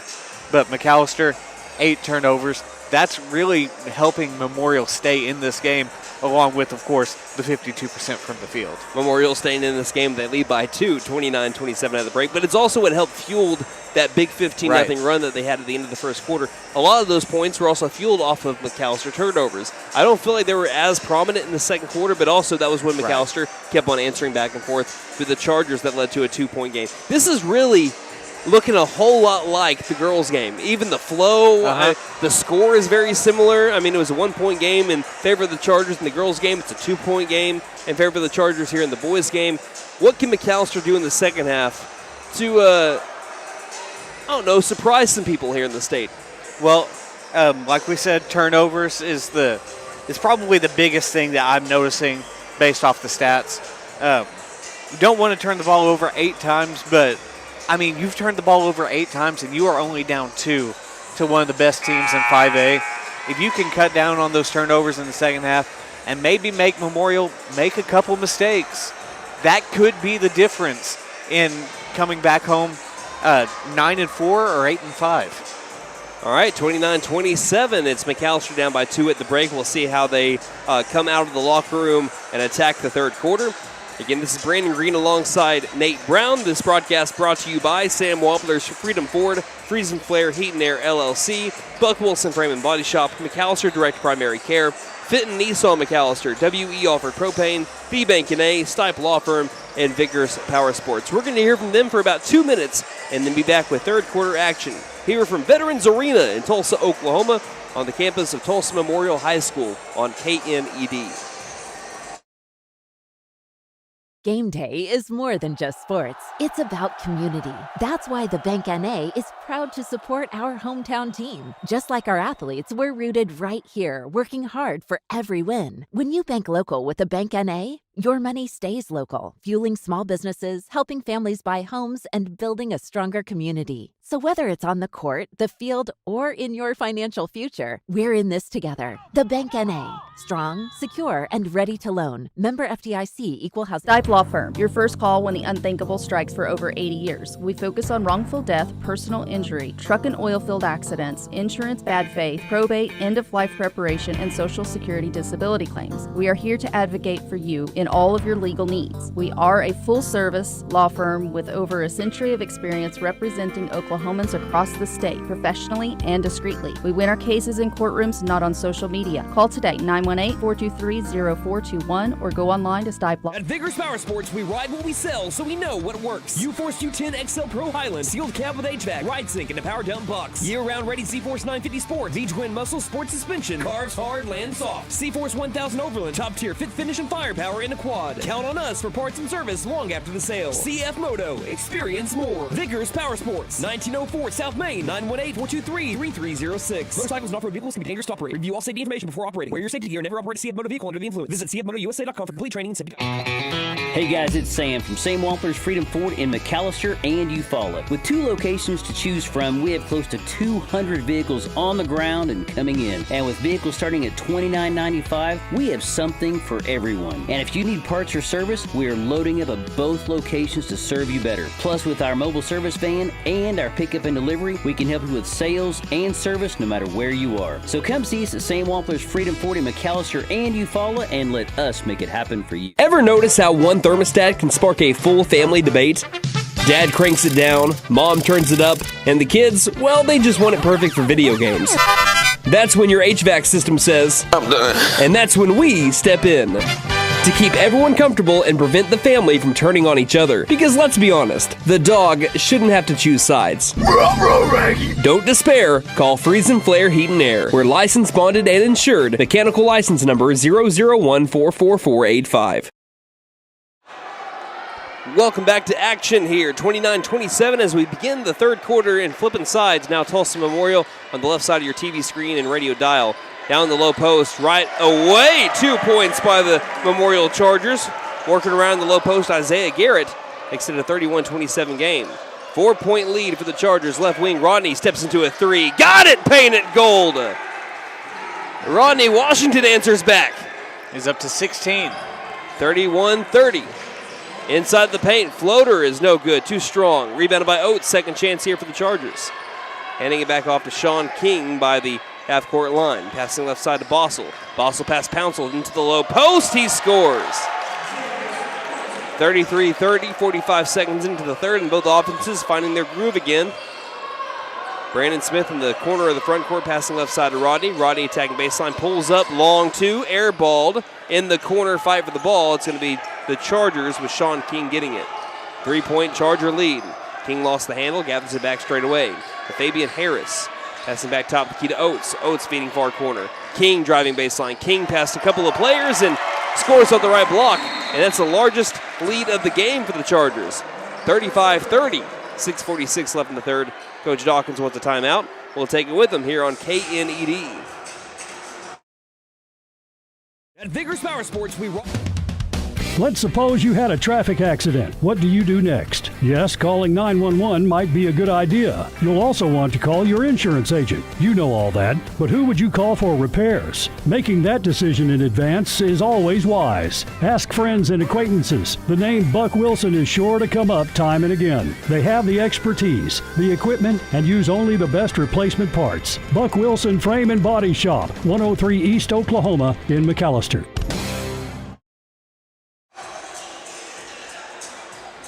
35-30, 6:46 left in the third. Now, Nate, you kind of made a little bit of an analysis in between our commercial there. What are you seeing from the Charger offense? Well, Memorial right now is finding shots down low very easily, and I'm sure that's what Coach Dawkins wanted to talk about during that timeout. 35-30, the McAlester Buffaloes down by 5. Hill, high post, back outside to Smith. Left wing three in the air is a little short and rebounded by Isaiah Garrett.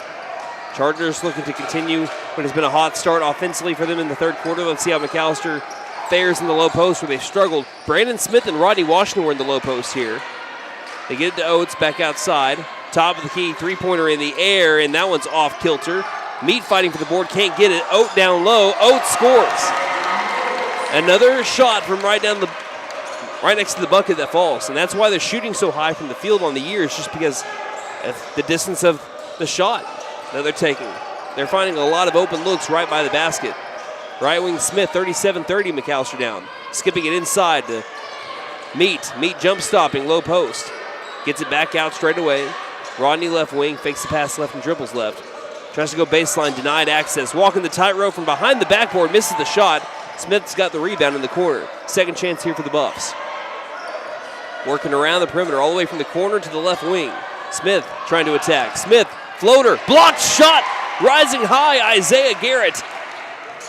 And the Chargers looking to continue this third quarter run, driving into the paint, a missed catch, stolen by Smith. Smith drawing contact, and he hits the hardwood awkwardly and needs a little bit of time to get up. Looks like he'll be okay, but again, I like the idea there from Brandon to draw the contact to get some of these Chargers into foul trouble. The only problem with it is the Chargers, like I said, that's Fabian Harris with this third personal. The Chargers have depth out the wazoo. I believe any one of them could start on a lot of teams. First free throw by Brandon is good. The trip to the free throw line brought to you by Big V Feed Center. For your animals' needs plus winter feed booking prices, call 918-426-1951. I see 1, 2, 3, 4, 5, 6, 7, 8, 9, 10, 11, 12, 13, 14, 15, 16, 17, 18. And also coming off the field football, Isaiah Garrett is going towards the locker room with what could be an apparent injury. Hoping for the best for that young man. Second free throw is made. It's 37-32. But back to my point, 18 different players on this roster, and they could all, as you mentioned, Nate, start. Harris going down inside again, getting easy looks down inside, and they score again as they find McAlester out of positioning. Left wing, Washington. Thought about three, guarded up by Harris. 7-point Charger lead, under 5 minutes left in the third. Washington driving. Washington past the man to the cup. 39-34. He's got 18.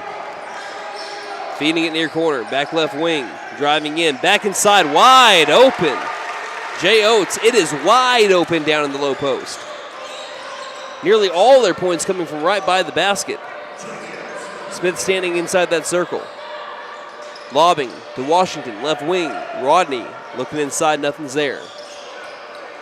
Back over to Pouncil. Pouncil high post to Meat. Meat kept that ball low. Keep it away. Back outside. Left wing contested. Three. Caught it. Rodney Washington. He's up past that 20-point mark, and he brings McAlester back within 4. Near corner. Oates. Oates lobs it back straight away to Bossel. Bossel left side to Jackson. Jackson back to Bossel. Trying to get past Smith. Spin move into the paint. Wild shot blocked by Meat. Offensive board. Oates hits Jasper Meat to the hardwood, and that's a charge. McAlester will get the ball back. And Jacoby Boyd will check in. Coming in for Caven Hill. Second foul on Oates. Buffs down 41-37. As Rodney takes it on a jog across the timeline. Left wing trying to cross over his man. Backpedals it up, tries to go baseline. Stops on a dime. Double team. Found Boyd somehow. Goes to Pouncil. Pouncil jump stopping in. Double team. Contested 2 in and out. Boyd. No. Pouncil offensive rebound. He gets it back in. And we're back to a 2-point game. McAlester officially has survived that storm of the earlier third quarter. Pouncil's up into double digits. He's got 10. Same deficit that McAlester had exiting the locker room. 41-39. 3:16 left in the third. Harris, far sideline. Jab step, lobs it, left side to Jackson. Jackson swinging it near corner to King. King off a screen, going left wing. And Smith trying to guard Oates down the low post. And the official says, okay, we've been letting you play a little bit. That's a little bit too handsy there from Brandon Smith. And that's just his first, though, so nothing to worry about quite yet. That is just the first team foul on McAlester here in the third quarter as well. King wanting to inbound. Guarded up by Smith. King looking, throws it to Oates along the baseline. Back to Harris, far corner, contested three, short. Great defense by Rodney Washington. Ahead for Washington. Watch out, Rodney can't dunk it, and he's fouled as he was coming down, and Rodney popped back up and looked at the Charger. He took exception to what he thought was a possible undercut there. He got right back up, and now the officials are trying to decide if this should be an intentional foul.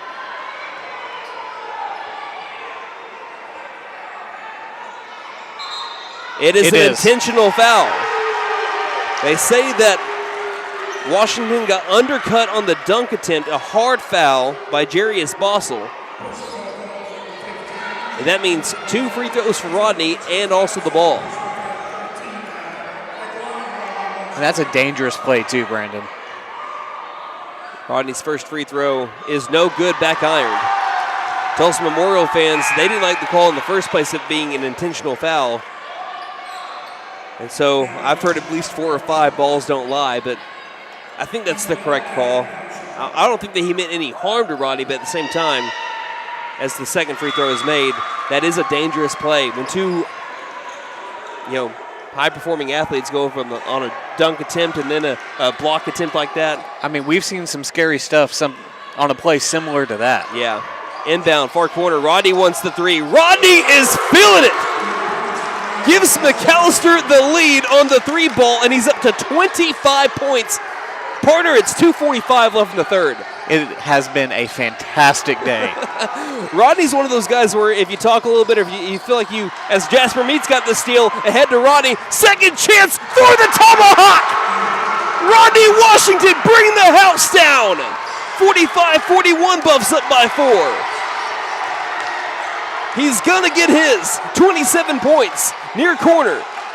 Highshaw, baseline to Oates. Oates bounce pass back out near corner. King back to Oates, bouncing back Meat, throwing it back straight away to end the run. No good on the three-pointer. Smith with the rebound. 45-41, 2 minutes left in the third. Rodney, what you got? Rodney reversing, top of the key. He'll hand off to Smith. Smith straight away. Looking, dribbling left, stopping, feeding, block pass intercepted by the Chargers. Taking it on a walk as now things are seeming to slow down. Left wing driving in, muscling his way towards the paint, and they call this in the shot, not on the floor, and 1 for Jarius Bossel. Foul's going to be on Brandon. That's his second. I don't know about that being on the shot. I don't think Coach Dawkins agrees with that being on the shot as well. I think that's his argument as well. Because he's currently speaking, and he's also wanting a timeout. He'll get a timeout before the free throw attempt. What a game we've had tonight. 45-43, Buffs lead by 2 with a free throw on the way by the Chargers. 1:41 left in the third on KNED. McAlester Direct Primary Care offers 24/7 access to your provider, deeply discounted rates on labs and imaging, more time with your provider, same day or next day appointments, and even home visits for a flat monthly membership fee. We now offer hormone replacement therapy and DOT physicals in addition to our other services. We are excited to announce that we have opened a new location in Longtown, and we are accepting new patients. McAlester Direct Primary Care at 6th and Carl Albert, or give us a call at 918-233-6522. New year means new resolutions and the perfect time to trade in and trade up at Benton Nissan of McAlester. Why settle for last year's ride when you can drive something with more tech, more comfort, and more style? Turn your trade-in into an upgrade you'll love, because your resolutions deserve the best ride. Fulfill your new year with a resolution you'll keep, a new Nissan from Benton Nissan of McAlester. And don't forget to tell them Maddie sent ya. Benton Nissan is your best deal dealer. Shop us online now at bentonnissan.com. What a game that we have had tonight. 2 coaches have been coaching their tails off. Man, I don't want to know how many calories that Coach Dawkins has burned. He is patrolling around that right side of the half-court line. Coach Allison, he's been trying to be on top of everything as well for his team. 45-43 in what has been, so far, a great 3 quarters of basketball. Right now they're trying to decide what's going on at the scores table. There is a discussion there. I'm wondering if it's about the number of fouls somebody has. Okay, I had that as Brandon's second, which... The scoreboard has it as Brandon's second. And again, it came after the foul. And Coach Colbert, as well as Coach Green, are in front of the scores table going over whatever they're going over. A free throw will be coming up by Jarius Bossel. The simple truth is we're probably never going to find out what they're talking about down there, but they're just trying to clarify what's up. Yeah, no, I just wish we had a sideline reporter right now. Well, unfortunately, our basketball sideline reporter that we had for a grand total of 5 games decided that he needed to further his college education. So, can you believe that guy? No, what a selfish guy, right? No, we love him around here. Get and it done if you hadn't heard. And he's going to get a chance to shine in a little bit more of a speaking role during the Pit 8 tournament, we believe, next week. Right, it should be very exciting for him. Yeah. I'm ready to see how he does. But with 1:41 left in the third quarter, this game is brought to you by Sam Wampler's Freedom Ford, Freeze and Flare Heat and Air LLC. Whatever it is, Coach Dawkins is livid about it because one of the officials keep telling him to go back towards the bench, back towards the bench, back towards the bench. And he keeps on trying to plead his case for something. I see. What do you see? They've got Memorial with 3 team fouls on the scoreboard, but I only have them with 2. That might be Here in it. the quarter? I mean, that's the only thing I can see that's differing on what you have my and what they stats have. to what's on the scoreboard right now. Whatever it is, it's big enough for Coach Dawkins to, like I said, be relatively heated about it. But again, like going into our sponsors thing here, Sam Wampler's Freedom Ford, Freeze and Flare Heat and Air LLC, Buck Wilson Frame and Body Shop, McAlester Direct Primary Care, Fitton Nissan McAlester, WE Offer Propane, D-Bank and A, Stipe Law Firm, and Vickers Power Sports. Again, we will probably never find out what the conclusion to whatever this discussion is. When the PA goes to announce, I'm going to take my headset off for a second, see if I can't hear what he's trying to say. But again, Coach Dawkins is livid. He's not jumping up and down and like screaming or anything, but he keeps on pointing and saying... It is something with the official scorebook. So I'm guessing it does have to do with the foul. Again, sound reverberates so strongly here. We have music that's playing, so we couldn't hear what's being said down at the scores table. We're opposite of it. But this has gone on for about 5 or so minutes now. I might be generous with that. Coach Dawkins told Coach Green to get a chair and sit next to the official scorer.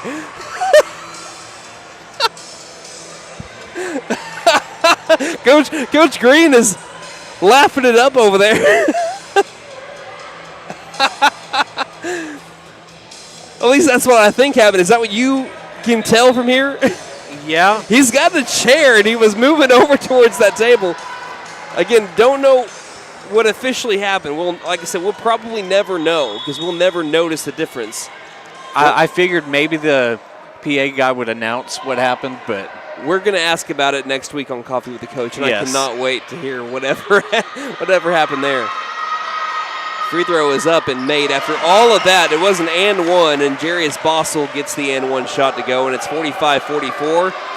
And after the extended timeout, we're back to play with McAlester leading by 1. But Rodney's been in a zone, and hopefully that extended break does not lead to him getting out of it. Rodney has it left front court with under 90 seconds left in the third. Rodney with 27 points before the fourth. Rodney passing left wing to Smith. Smith looking inside, nothing's there, so he backpedals it up and creates separation. Passes back to Rodney straight away. Rodney double team, controlling the ball back. 1:11 left in the third. Rodney tossing to Smith. Smith baseline to Pouncil. Pouncil driving, getting to the low post. Too tough, Davian Pouncil. Pouncil's got 12. 47-44, Buffs lead by 3 with 60 seconds left. Bossel dribbling left, or rather right on Rodney. Back to Bossel, far corner, pump fakes. Rodney on him like a gnat, inside. Low post, back outside. Brandon closes quickly, quick swing, top of the key, threes in the air. Too strong, high bounce. To Rodney, foul first on Isaiah Garrett.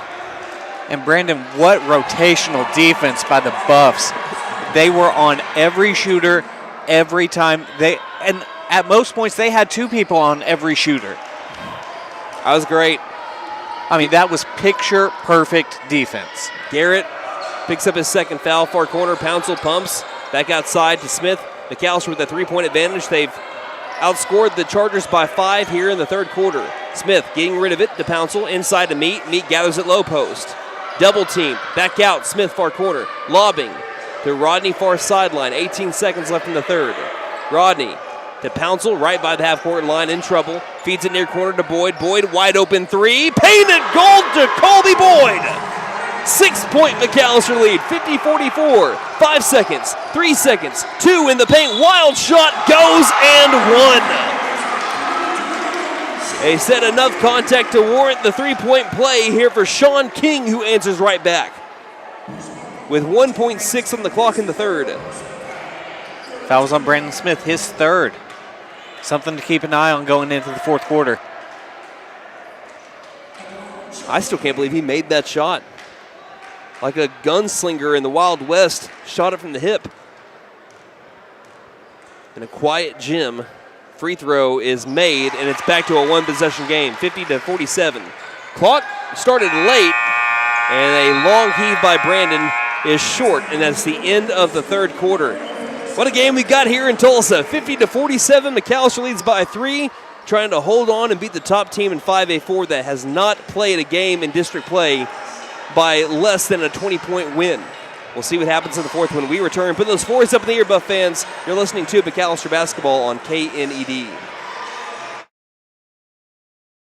Since 1952, W.E. Alford Propane has been your source for propane and petroleum products, both residential and commercial. W.E. Alford Propane serves eastern and southeastern Oklahoma, with locations in the Eufaula area, McAlester, Shakota, Wilburton, Hartshorn, and Muskogee, just to name a few. If you need propane or petroleum products, there's only one number to call, 918-423-3121. Call today. W.E. Alford Propane, serving the area for 7... Game day is more than just sports. It's about community. That's why the Bank NA is proud to support our hometown team. Just like our athletes, we're rooted right here, working hard for every win. When you bank local with the Bank NA, your money stays local, fueling small businesses, helping families buy homes, and building a stronger community. So whether it's on the court, the field, or in your financial future, we're in this together. The Bank NA. Strong, secure, and ready to loan. Member FDIC Equal Housing Lender.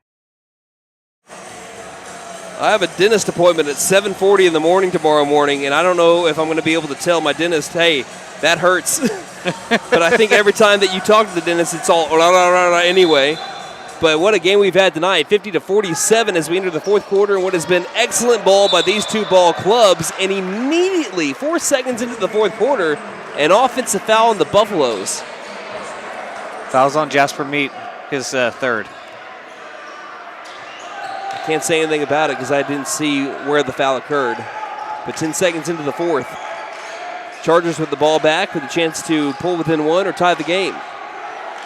King working left off a screen by Oates. Guarded up by Meat. Meat near corner, drives, baseline, stops. Passes back outside to Oates. Oates around the perimeter, back to Bossel. Bossel off a screen by Oates. Drives inside, jump stops in. What a play by Bossel! 50-49, McAlester leading by 1. Rodney right front court. McAlester throwing inside to Hill. Hill backing up his man. Needs to find someone. Lobs, finds Pouncil right wing area. Into the near corner. Smith surveys the field. Bounce passes near corner to Pouncil. Inside to Meat. Meat contested 2. Foul called. As too much contact made on the wrist by Isaiah Garrett. And that will be, I believe, that young man's third. Yes. So first, sorry, go ahead. I was going to just say free throws for Jasper Meat. First team foul on Memorial here in the fourth quarter. Meat right foot slightly in front of the left. First free throw is back iron. This trip to the line brought to you by Big V Feed Center. For your animals' needs plus winter feed booking prices, call 918-426-1951. Meat now 1 of 4 from the line here in his freshman campaign. Boyd going to check in if he makes this free throw here. Second free throw, he does not. Too strong, and then a foul called on the rebound attempt by Caven Hill. That'll be Hill's third. Hill has not played a whole lot tonight. Again, after a great Promise More Invitational, has kind of struggled a little bit defensively here tonight. But that's due to the size of this Tulsa Memorial team. A lot of people struggle against Tulsa Memorial. There's no shame in that. Bossel to the top of the key, dribbles behind the back, inside, finds an open man, and 0-2 scores. Again, backside help wasn't there. And it's a 51-50 game with 6:45 left in the game. Memorial on a quick 4-0 run.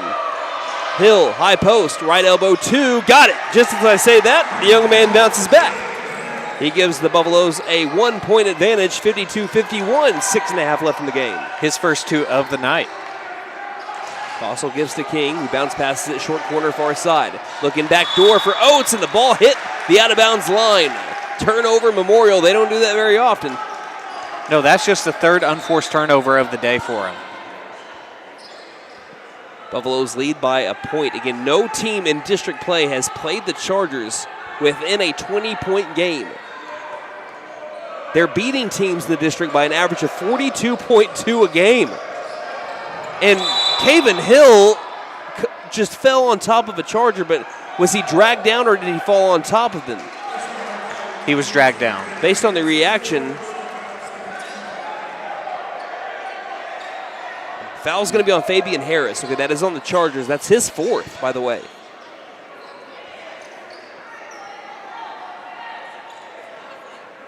And now there's a discussion.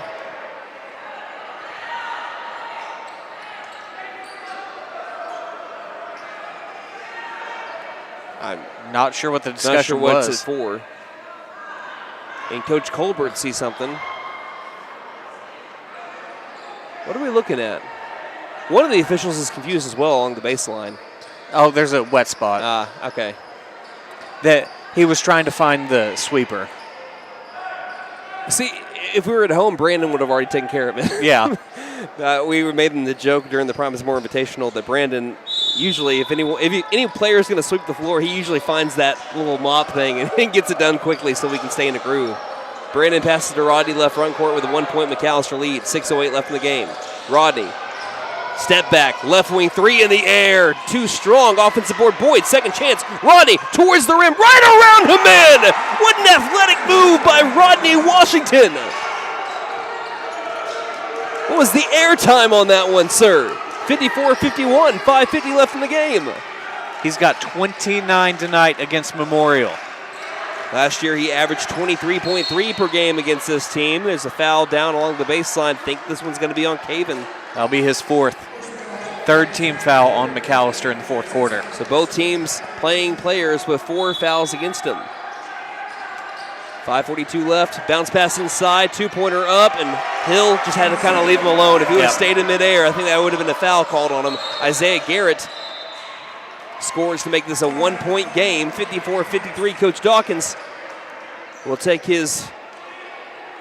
one of his last 2 timeouts. We'll take it with them. 5:35 left. You're listening to McAlester Basketball on KNED.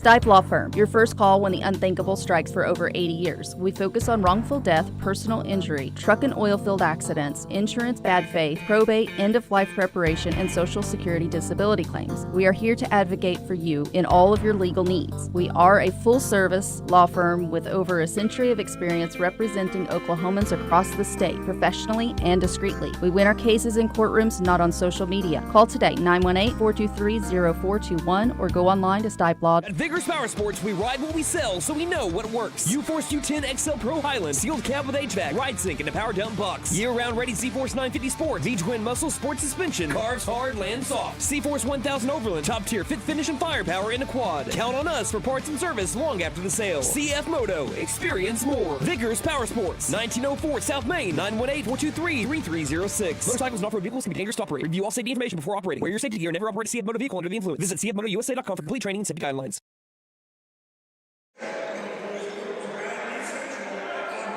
5 minutes, 35 seconds left in this one. No one really deserves to lose tonight. 54-54 or 54-53, the Buffaloes lead by 1. Rodney Washington, Caven Hill, Jacoby Boyd, Davian Pouncil, Brandon Smith on the floor for the black and gold. Brandon gets the inbound on the right side of the half-court line. Rodney, right wing, stopping, lost the control of the ball, baseline, and as he tried to save it, threw it to the cheerleaders. One of his few mistakes on the night. And the ball after the timeout called by McAlester. By the way, one left for Coach Dawkins. Leads to a turnover. Bossel, guarded by Rodney. Dribbles left, inside the perimeter, gets it near corner. To King. King bounce passing left wing. Garrett directing traffic for Fabian Harris. Gets it to Harris. Far corner threes in the air. Harris is money. He's been held to only three makes from downtown. And it's now 56-54 as the Chargers hit a big three to take a 2-point lead. Rodney straight away, inside to Hill. Hill backs up his man, tries to tie it, leaves it short right by the cup. And the Chargers with a chance to extend their lead, throwing it inside through the arms, stolen by Smith. Smith grabbed from behind, no whistle called. 2-pointers good as Brandon Smith was held, trying to make his way from the pile. Costly missed call for the Buffaloes, and it's 58-54. Right wing Rodney. On his way up, lost the ball. Bossel moving the other way. Bossel's two is denied by Rodney. Brandon's got the board. McAlester pushing it to Boyd. Boyd, low two is denied. And now offensive rebound put back by Davian Pouncil. We're having a block party here at Veterans Arena. Back-to-back blocks by both teams results in Davian Pouncil pulling the game within 2. 4 minutes left. Man. Art thou feeling it now, Mr. Krabs? Inside to Oates, left block 2 is good. Timeout called, Coach Allison, as it's back to a 4-point Memorial lead. 3:50 left in the game, 60-56 the score on KNED. Hey guys, it's Sam from Sam Wampler's Freedom Ford in McAlester and Eufaula. With 2 locations to choose from, we have close to 200 vehicles on the ground and coming in. And with vehicles starting at $29.95, we have something for everyone. And if you need parts or service, we are loading up at both locations to serve you better. Plus, with our mobile service van and our pickup and delivery, we can help you with sales and service no matter where you are. So come see us at Sam Wampler's Freedom Ford in McAlester and Eufaula and let us make it happen. Ever notice how one thermostat can spark a full family debate? Dad cranks it down, mom turns it up, and the kids, well, they just want it perfect for video games. That's when your HVAC system says, I'm done. And that's when we step in to keep everyone comfortable and prevent the family from turning on each other. Because let's be honest, the dog shouldn't have to choose sides. Don't despair. Call Freeze and Flare Heat and Air. We're licensed, bonded, and insured. Mechanical license number 0014445. The McAlester Buffaloes trying to keep on hanging with the Chargers. McAllister's led at multiple points throughout the night. Neither team has really controlled the game. It has been really back and forth. 60-56 is the score, and the Buffaloes trail by 4. Trying to answer back after another made 2 by the Chargers. Coming out of the Chargers timeout, Rodney dribbles right wing. Here's sideline, one-on-one with a man. Gets the high post, steps back, passes right wing to Smith. Smith takes a long 3. That's off a little short, gets his own rebound. Lost it as he spun towards the paint, on top of the ball, throws it to a Charger, it's stolen.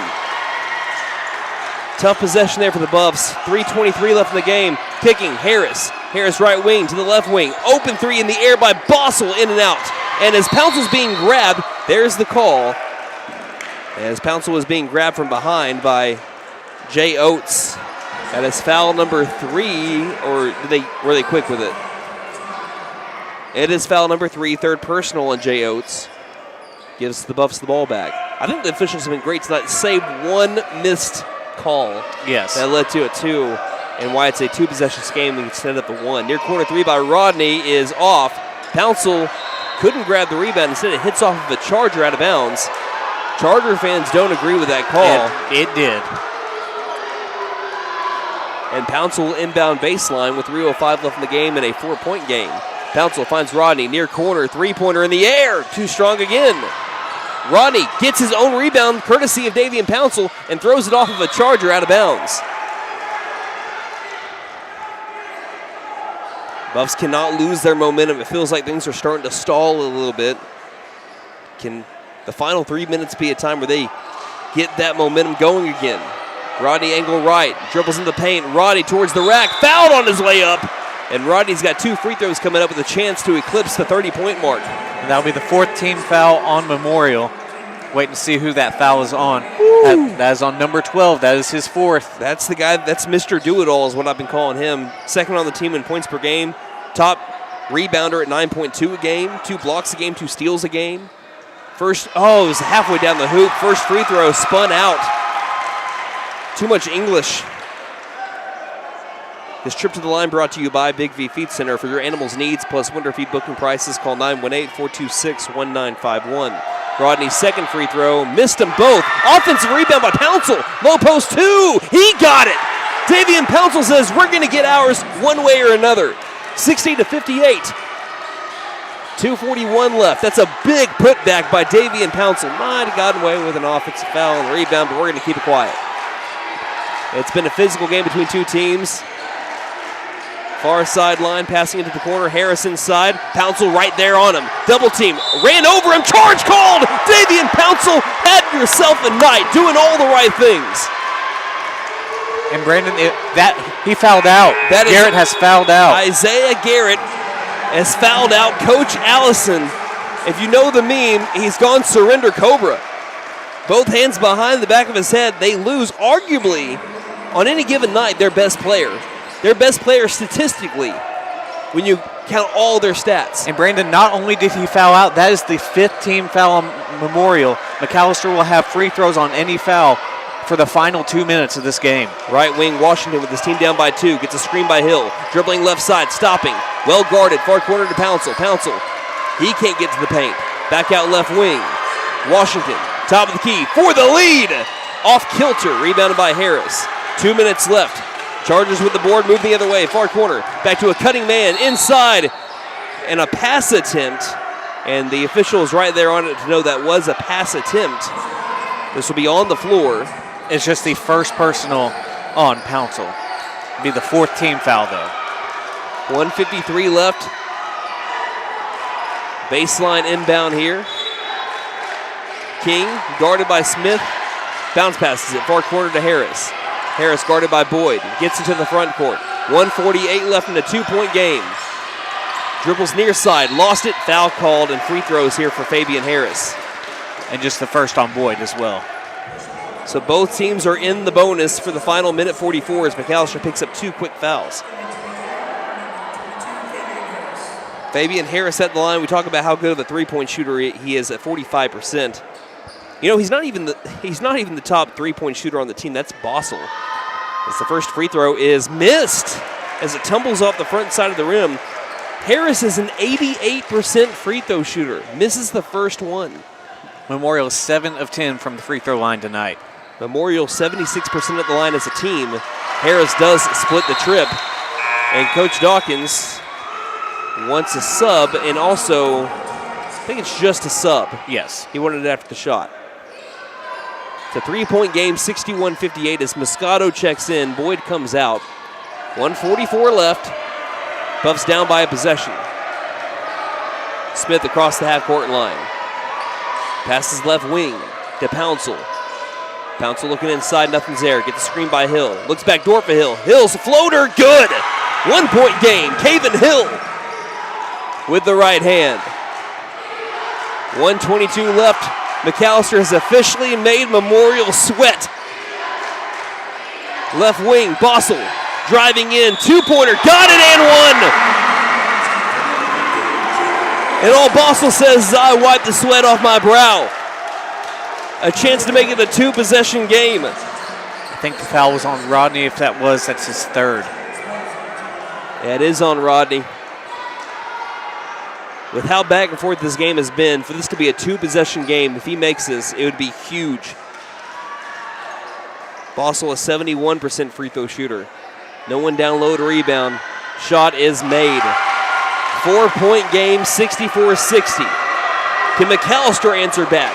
Rodney near corner. Stopped from going baseline. Well guarded. Backing up his man. Free throw line jumper contested. Won't bounce in. Tough possession there for the Buffs. and rebounded by the Chargers. Smith hits the deck, has to pop back up quickly. Under a minute left. McAllister's got to start thinking about fouling here. Pouncil says, not yet! Pouncil throws it right back to the Chargers! Pouncil had to steal and try to have a fast break too, and threw it right back. His only mistake of the night. Baseline, back out near corner. Don't have to foul just yet. Top of the key, Harris. 36 seconds. Here eventually you're going to have to foul.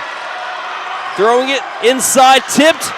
Down low, Oates. Two-pointer blocked by Hill. And out of bounds on the Chargers. Went about as well as you could other than 20 seconds going off the clock. Coach Dawkins calls the timeout knowing that his team might only have one possession left. Down by 2 of them, 64-60. We'll take a quick break and return. You're listening to McAlester Basketball on KNED.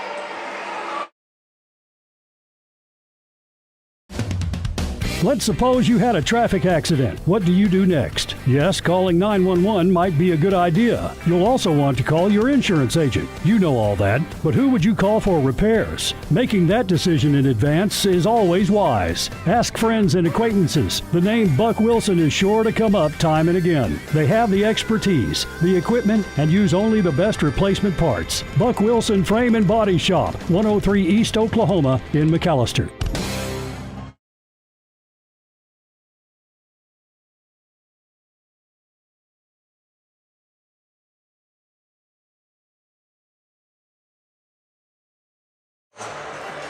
The Buffaloes force a turnover with 25.9 seconds left. A big block by Caven Hill. Again, he has had a rough night going up against a great player in Jay Oates, but when it mattered most, he blocked Jay Oates' shot to give McAlester a chance here.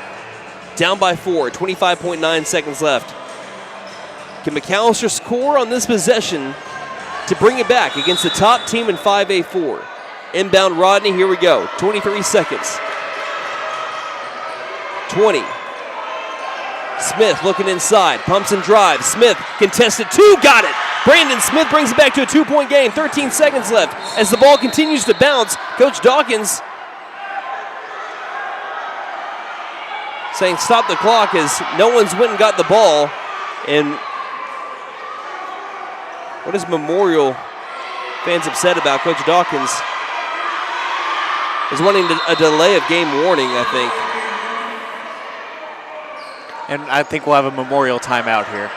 We're going to keep it here. One, they hadn't had a delay of game before. It's smart. Yeah. To leave the ball alone as it bounces around and, you got some time. Let some time go off the clock. But, I mean, what's the worst that can happen? I think that they, at best, you get some time off the clock. 4 seconds went off the clock about. Right. And it leaves McAlester without crucial time. Now, again, Tulsa Memorial is a great free throw shooting team. We've mentioned this. They seem to do all the right things. 76% from the line as a team. If you're going to foul anybody currently on the floor, I don't know who you really foul. Maybe Sean King. He's a 65% free throw shooter. But he would be the lowest one on the team. I mean, personally, you just foul whoever gets the ball first. 11.6 seconds. But if McAllister can get a steal off an inbound, you know who's really good at that? Who's that? Number 2, standing around that right elbow area. Yes, he is. A guy that's averaging 3.6 steals per game. Can he come up with a clutch one here in clutch time? If not, you got to foul. Coach Allison? Try for a quick steal, but immediately foul after if you don't get the steal. Coach Allison has one timeout left. 11.6 seconds remaining in the game, 64-62. They'll inbound to Harris. They got to foul Harris, and they do foul Harris with 9.7. Fabian has missed a free throw earlier today. Now, he barely missed it.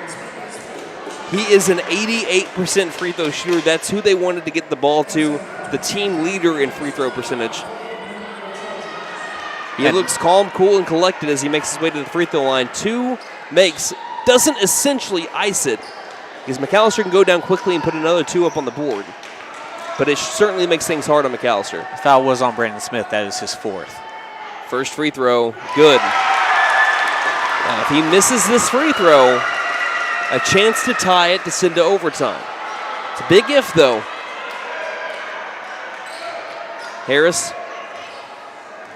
couple inches away from the free throw line, takes the shot, makes it. 2-possession game. Coach Allison wants a timeout before McAlester can inbound, and we will take this timeout with them. No timeouts remaining for either team. 66-62 the score. We'll be back in 30 on KNED. McAlester Direct Primary Care offers 24/7 access to your provider, deeply discounted rates on labs and imaging, more time with your provider, same day or next day appointments, and even home visits for a flat monthly membership fee. We now offer hormone replacement therapy and DOT physicals in addition to our other services. We are excited to announce that we have opened a new location in Longtown, and we are accepting new patients. McAlester Direct Primary Care at 6th and Carl Albert, or give us a call at 918-233-6522. Shout out to the DJ. He's playing Don't Stop Believin' by Journey. Well, we're still believing, but like another song I've referenced before in the past, Buffaloes are like Creed. They're down to one last breath. They have a chance. I mean, they have played a great game tonight. Dare I say, the best that they played all year, especially considering the competition. They're not going to find many teams like this across the state. And they have brought it to a 4-point game with a chance to maybe pull back within a possession. I mean, you had the game against Broken Bow early last week where you played a fantastic game. Pouncil inbounds to Smith, got to score quickly. 9 seconds, 8 seconds. Brandon takes a left wing three, no good. Hill, offensive rebound, put back in for 2, but the time's going to expire here.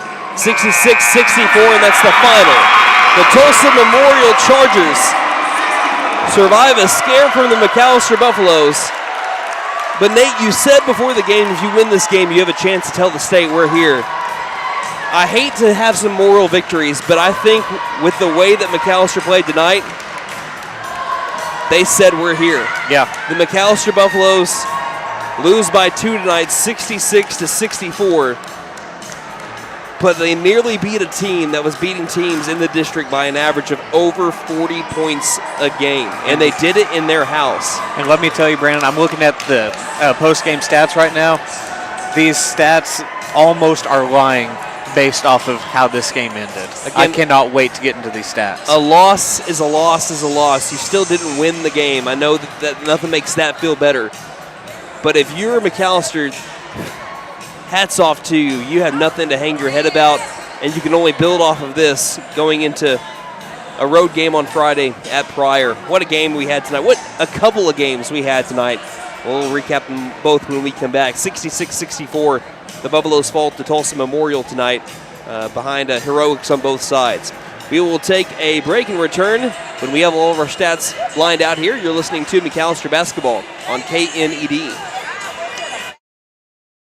McAlester Direct Primary Care offers 24/7 access to your provider, deeply discounted rates on labs and imaging, more time with your provider, same day or next day appointments, and even home visits for a flat monthly membership fee. We now offer hormone replacement therapy and DOT physicals in addition to our other services. We are excited to announce that we have opened a new location in Longtown, and we are accepting new patients. McAlester Direct Primary Care at 6th and Carl Albert, or give us a call at 918-233-6522. New year means new resolutions and the perfect time to trade in and trade up at Benton Nissan of McAlester. Why settle for last year's ride when you can drive something with more tech, more comfort, and more style? Turn your trade-in into an upgrade you'll love, because your resolutions deserve the best ride. Fulfill your new year with a resolution you'll keep, a new Nissan from Benton Nissan of McAlester. And don't forget to tell them Maddie sent ya. Benton Nissan is your best deal dealer. Shop us online now at bentonnissan.com.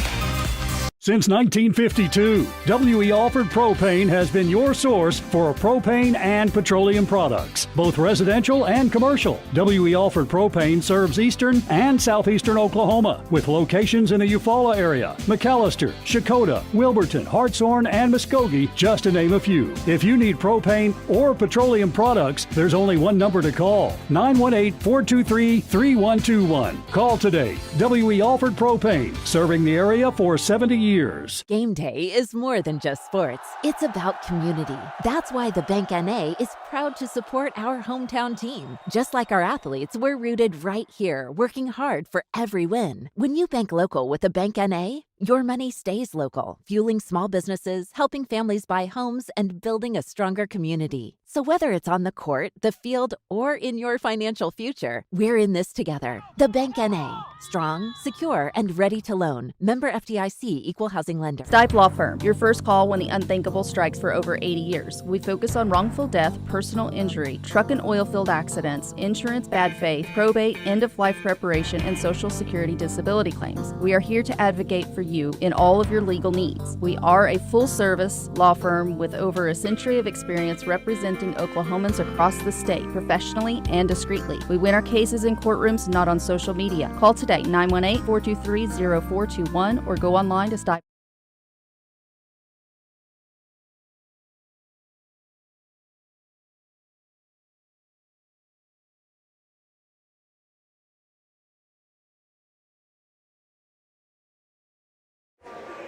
Well, if you're listening on radio and you heard that liner, unfortunately the Buffaloes did not win tonight, but what a game they played against one of the top teams in the state, the Tulsa Memorial Chargers, who we knew that they were good last year, and they still seemed like maybe they were more beatable than normal years, you know, when they win 3 in a row like they did from 17 to 19, but they still went to the state semifinals and still went 25-5. This team, they looked just as good as last year's team, and McAlester fell to them by only 2 points, 66-64. They played a fantastic game, and we're going to get into it and have our final thoughts on it after our final stats. It's brought to you by McAlester Auto Collision. They are who you want after the event. They'll make your vehicle look great again. Call 918-715-3173. That's McAlester Auto Collision. Nate?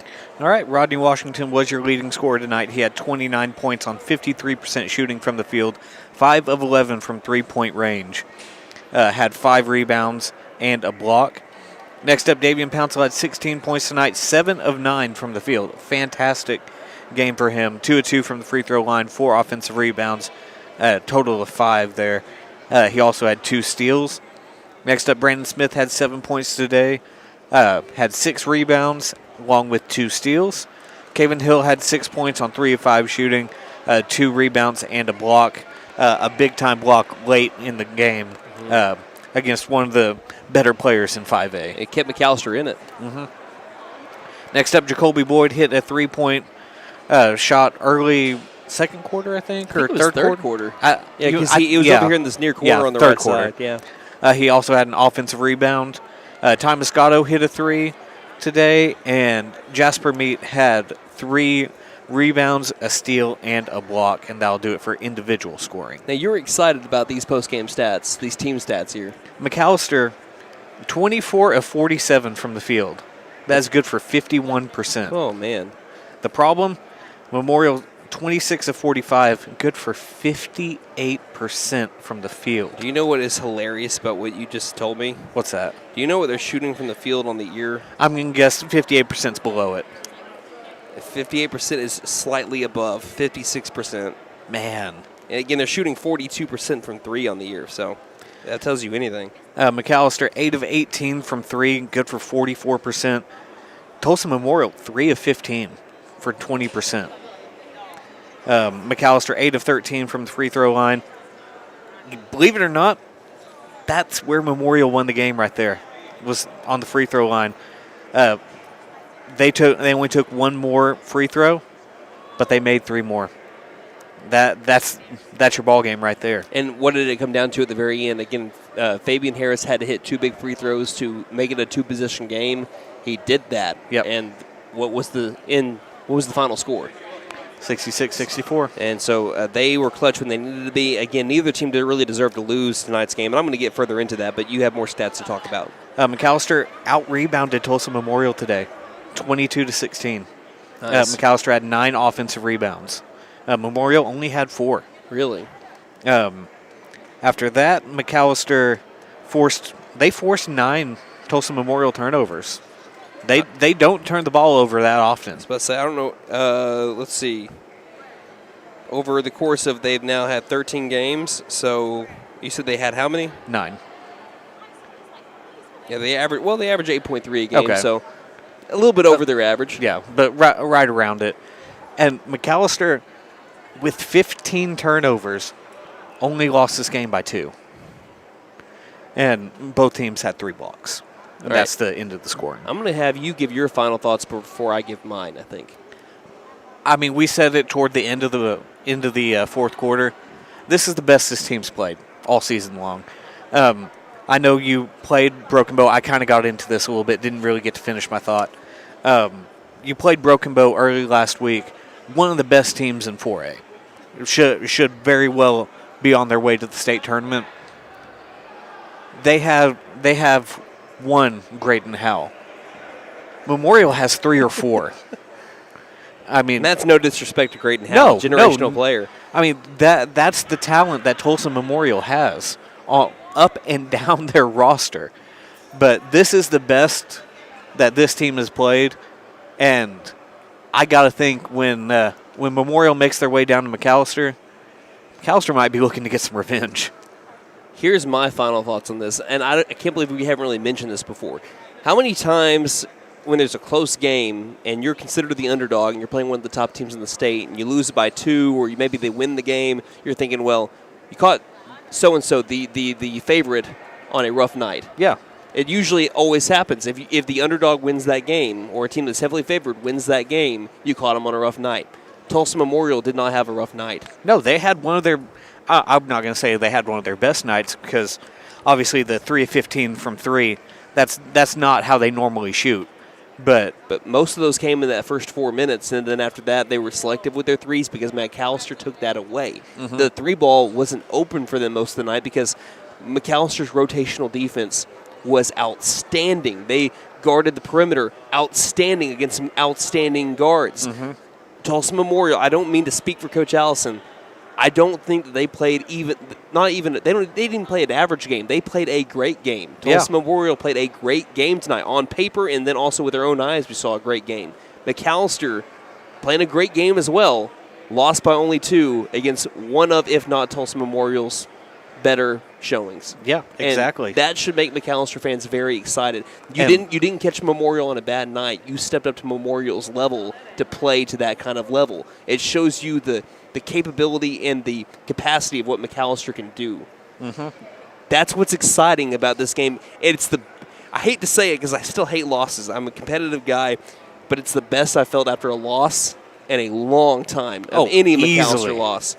And in any sport. 66-64 in a great game for the Buffaloes. And that means all the respect to Tulsa Memorial. The way that we're talking about how good we feel about this game, that's how much we show of the competitive respect for Tulsa Memorial, of how good they are year in and year out. If the Buffaloes can play like this, playing up against Tulsa Memorial's one of their best games that they can play, they had to bring out their best to beat you. So that's exciting for what McAlester is capable of. And I just want to say one more thing. Easily the best defensive performance we've seen from this team all season long. Like, especially considering opponent. But this is one of the lowest point totals that you've held a team to all season. Maybe like 3rd or 4th. And that is one of the best, if not the best team you're going to play all year. All right, now going into the girls, because we didn't really get to recap their game. We just talked about their stats. What a big win for them, 49-46 over Tulsa Memorial. They needed the win. They get to 4-9 on the year, and they leapfrog Tulsa Memorial for the moment in the standings because they have the head-to-head. If the playoffs were to end tomorrow, they finish 5th, which is right where they finished last year at the 5th place spot. So even though it's a 4-9 record right now, guess where they were through 10 games last year? They're 0-10. Yeah. And they ended up going, I think, by the time that they came home for a little bit of a home stretch, I think they were like 3-11 because they lost to Broken Bow somewhere around that span too. So they're already off to a better start than they were last year with also a younger team having to fill in some big senior shoes. And Tulsa Memorial down today too because they had a hurt player that's out for the rest of the year that's one of their top players, one of their big pieces that makes their offense go. But they've been without her now for a little bit, I think. I think he was saying something about like it was here at home, but I don't think he said when it was. Yeah, so but still the Lady Buffaloes able to win a back and forth game and then see them grow to the pressure because they have really 35 turnovers against Edmond Santa Fe. They couldn't handle pressure in that game. They couldn't handle it in the first quarter either. They had 8 turnovers, and then as the game steadily went on, and even though Tulsa Memorial tried to up their pressure, McAlester waved it off. The ball movement started getting there. They were quick and decisive with what they wanted to do, and the offense flowed because of it. And just like with the boys, when you can see the girls move like that, and also to have as big of a second quarter as they did without their second best player in terms of points per game, their second best scorer, I'll say. Yeah. For them to have that kind of second quarter and to keep her on the bench so that she doesn't get into further foul trouble and have your team only be down by 1 to that team going into the second half, it shows what McAlester is capable of when they get more experience. And like I told you before the game started, a lot of people might laugh, especially with how McAlester has played at times this year. What is it, 4th place is definitely not out of the picture. And if you really have a strong end of the season, you could even be looking like a 3rd. Yeah. I mean, because right now, McAlester 2-4, Memorial's 2-4 also. Like you said, they'll have the head-to-head. And you're pushing Pryor at that point for the 4th spot. And guess who you play on Friday? Exactly. So you have a chance to not only leapfrog Memorial this week, but also Pryor. McAlester, by the end of the week, if they win on Friday, could be 4th place in the 5A4 standings. What a day of basketball, buddy. All right, let's finish it all up here by thanking our sponsors, and we'll get back on the road to McAlester, and I'll go to that dentist appointment that I mentioned to start off the 4th quarter. All right, I'd like to thank Sam Wampler's Freedom Ford, Freeze and Flare Heat and Air, Buck Wilson Frame and Body Shop, McAlester Direct Primary Care, Fenton Nissan McAlester, W.E. Alford Propane, The Bank N.A., Stipe Law Firm, Vickers Power Sports, and First Realty for putting us on the air today and for every game. We could not do it without you guys. And a big thank you to our board operator, Austin Wheat. Could not do it without him tonight either. And thank you, the listener, for spending your Tuesday night with us as well. One final time from the Memorial Veterans Arena in Tulsa, Oklahoma. The girls won tonight 49-46 in a great game. And, hey, we had another great game. And in fact, the boys just ended up falling by 2 points in that one, 66-64. Until Friday when McAlester travels to Pryor, on behalf of Nate Brown and myself, this is Brandon Green saying, don't just have a great night, have a Buffalo night, everybody. Night-night, Harper.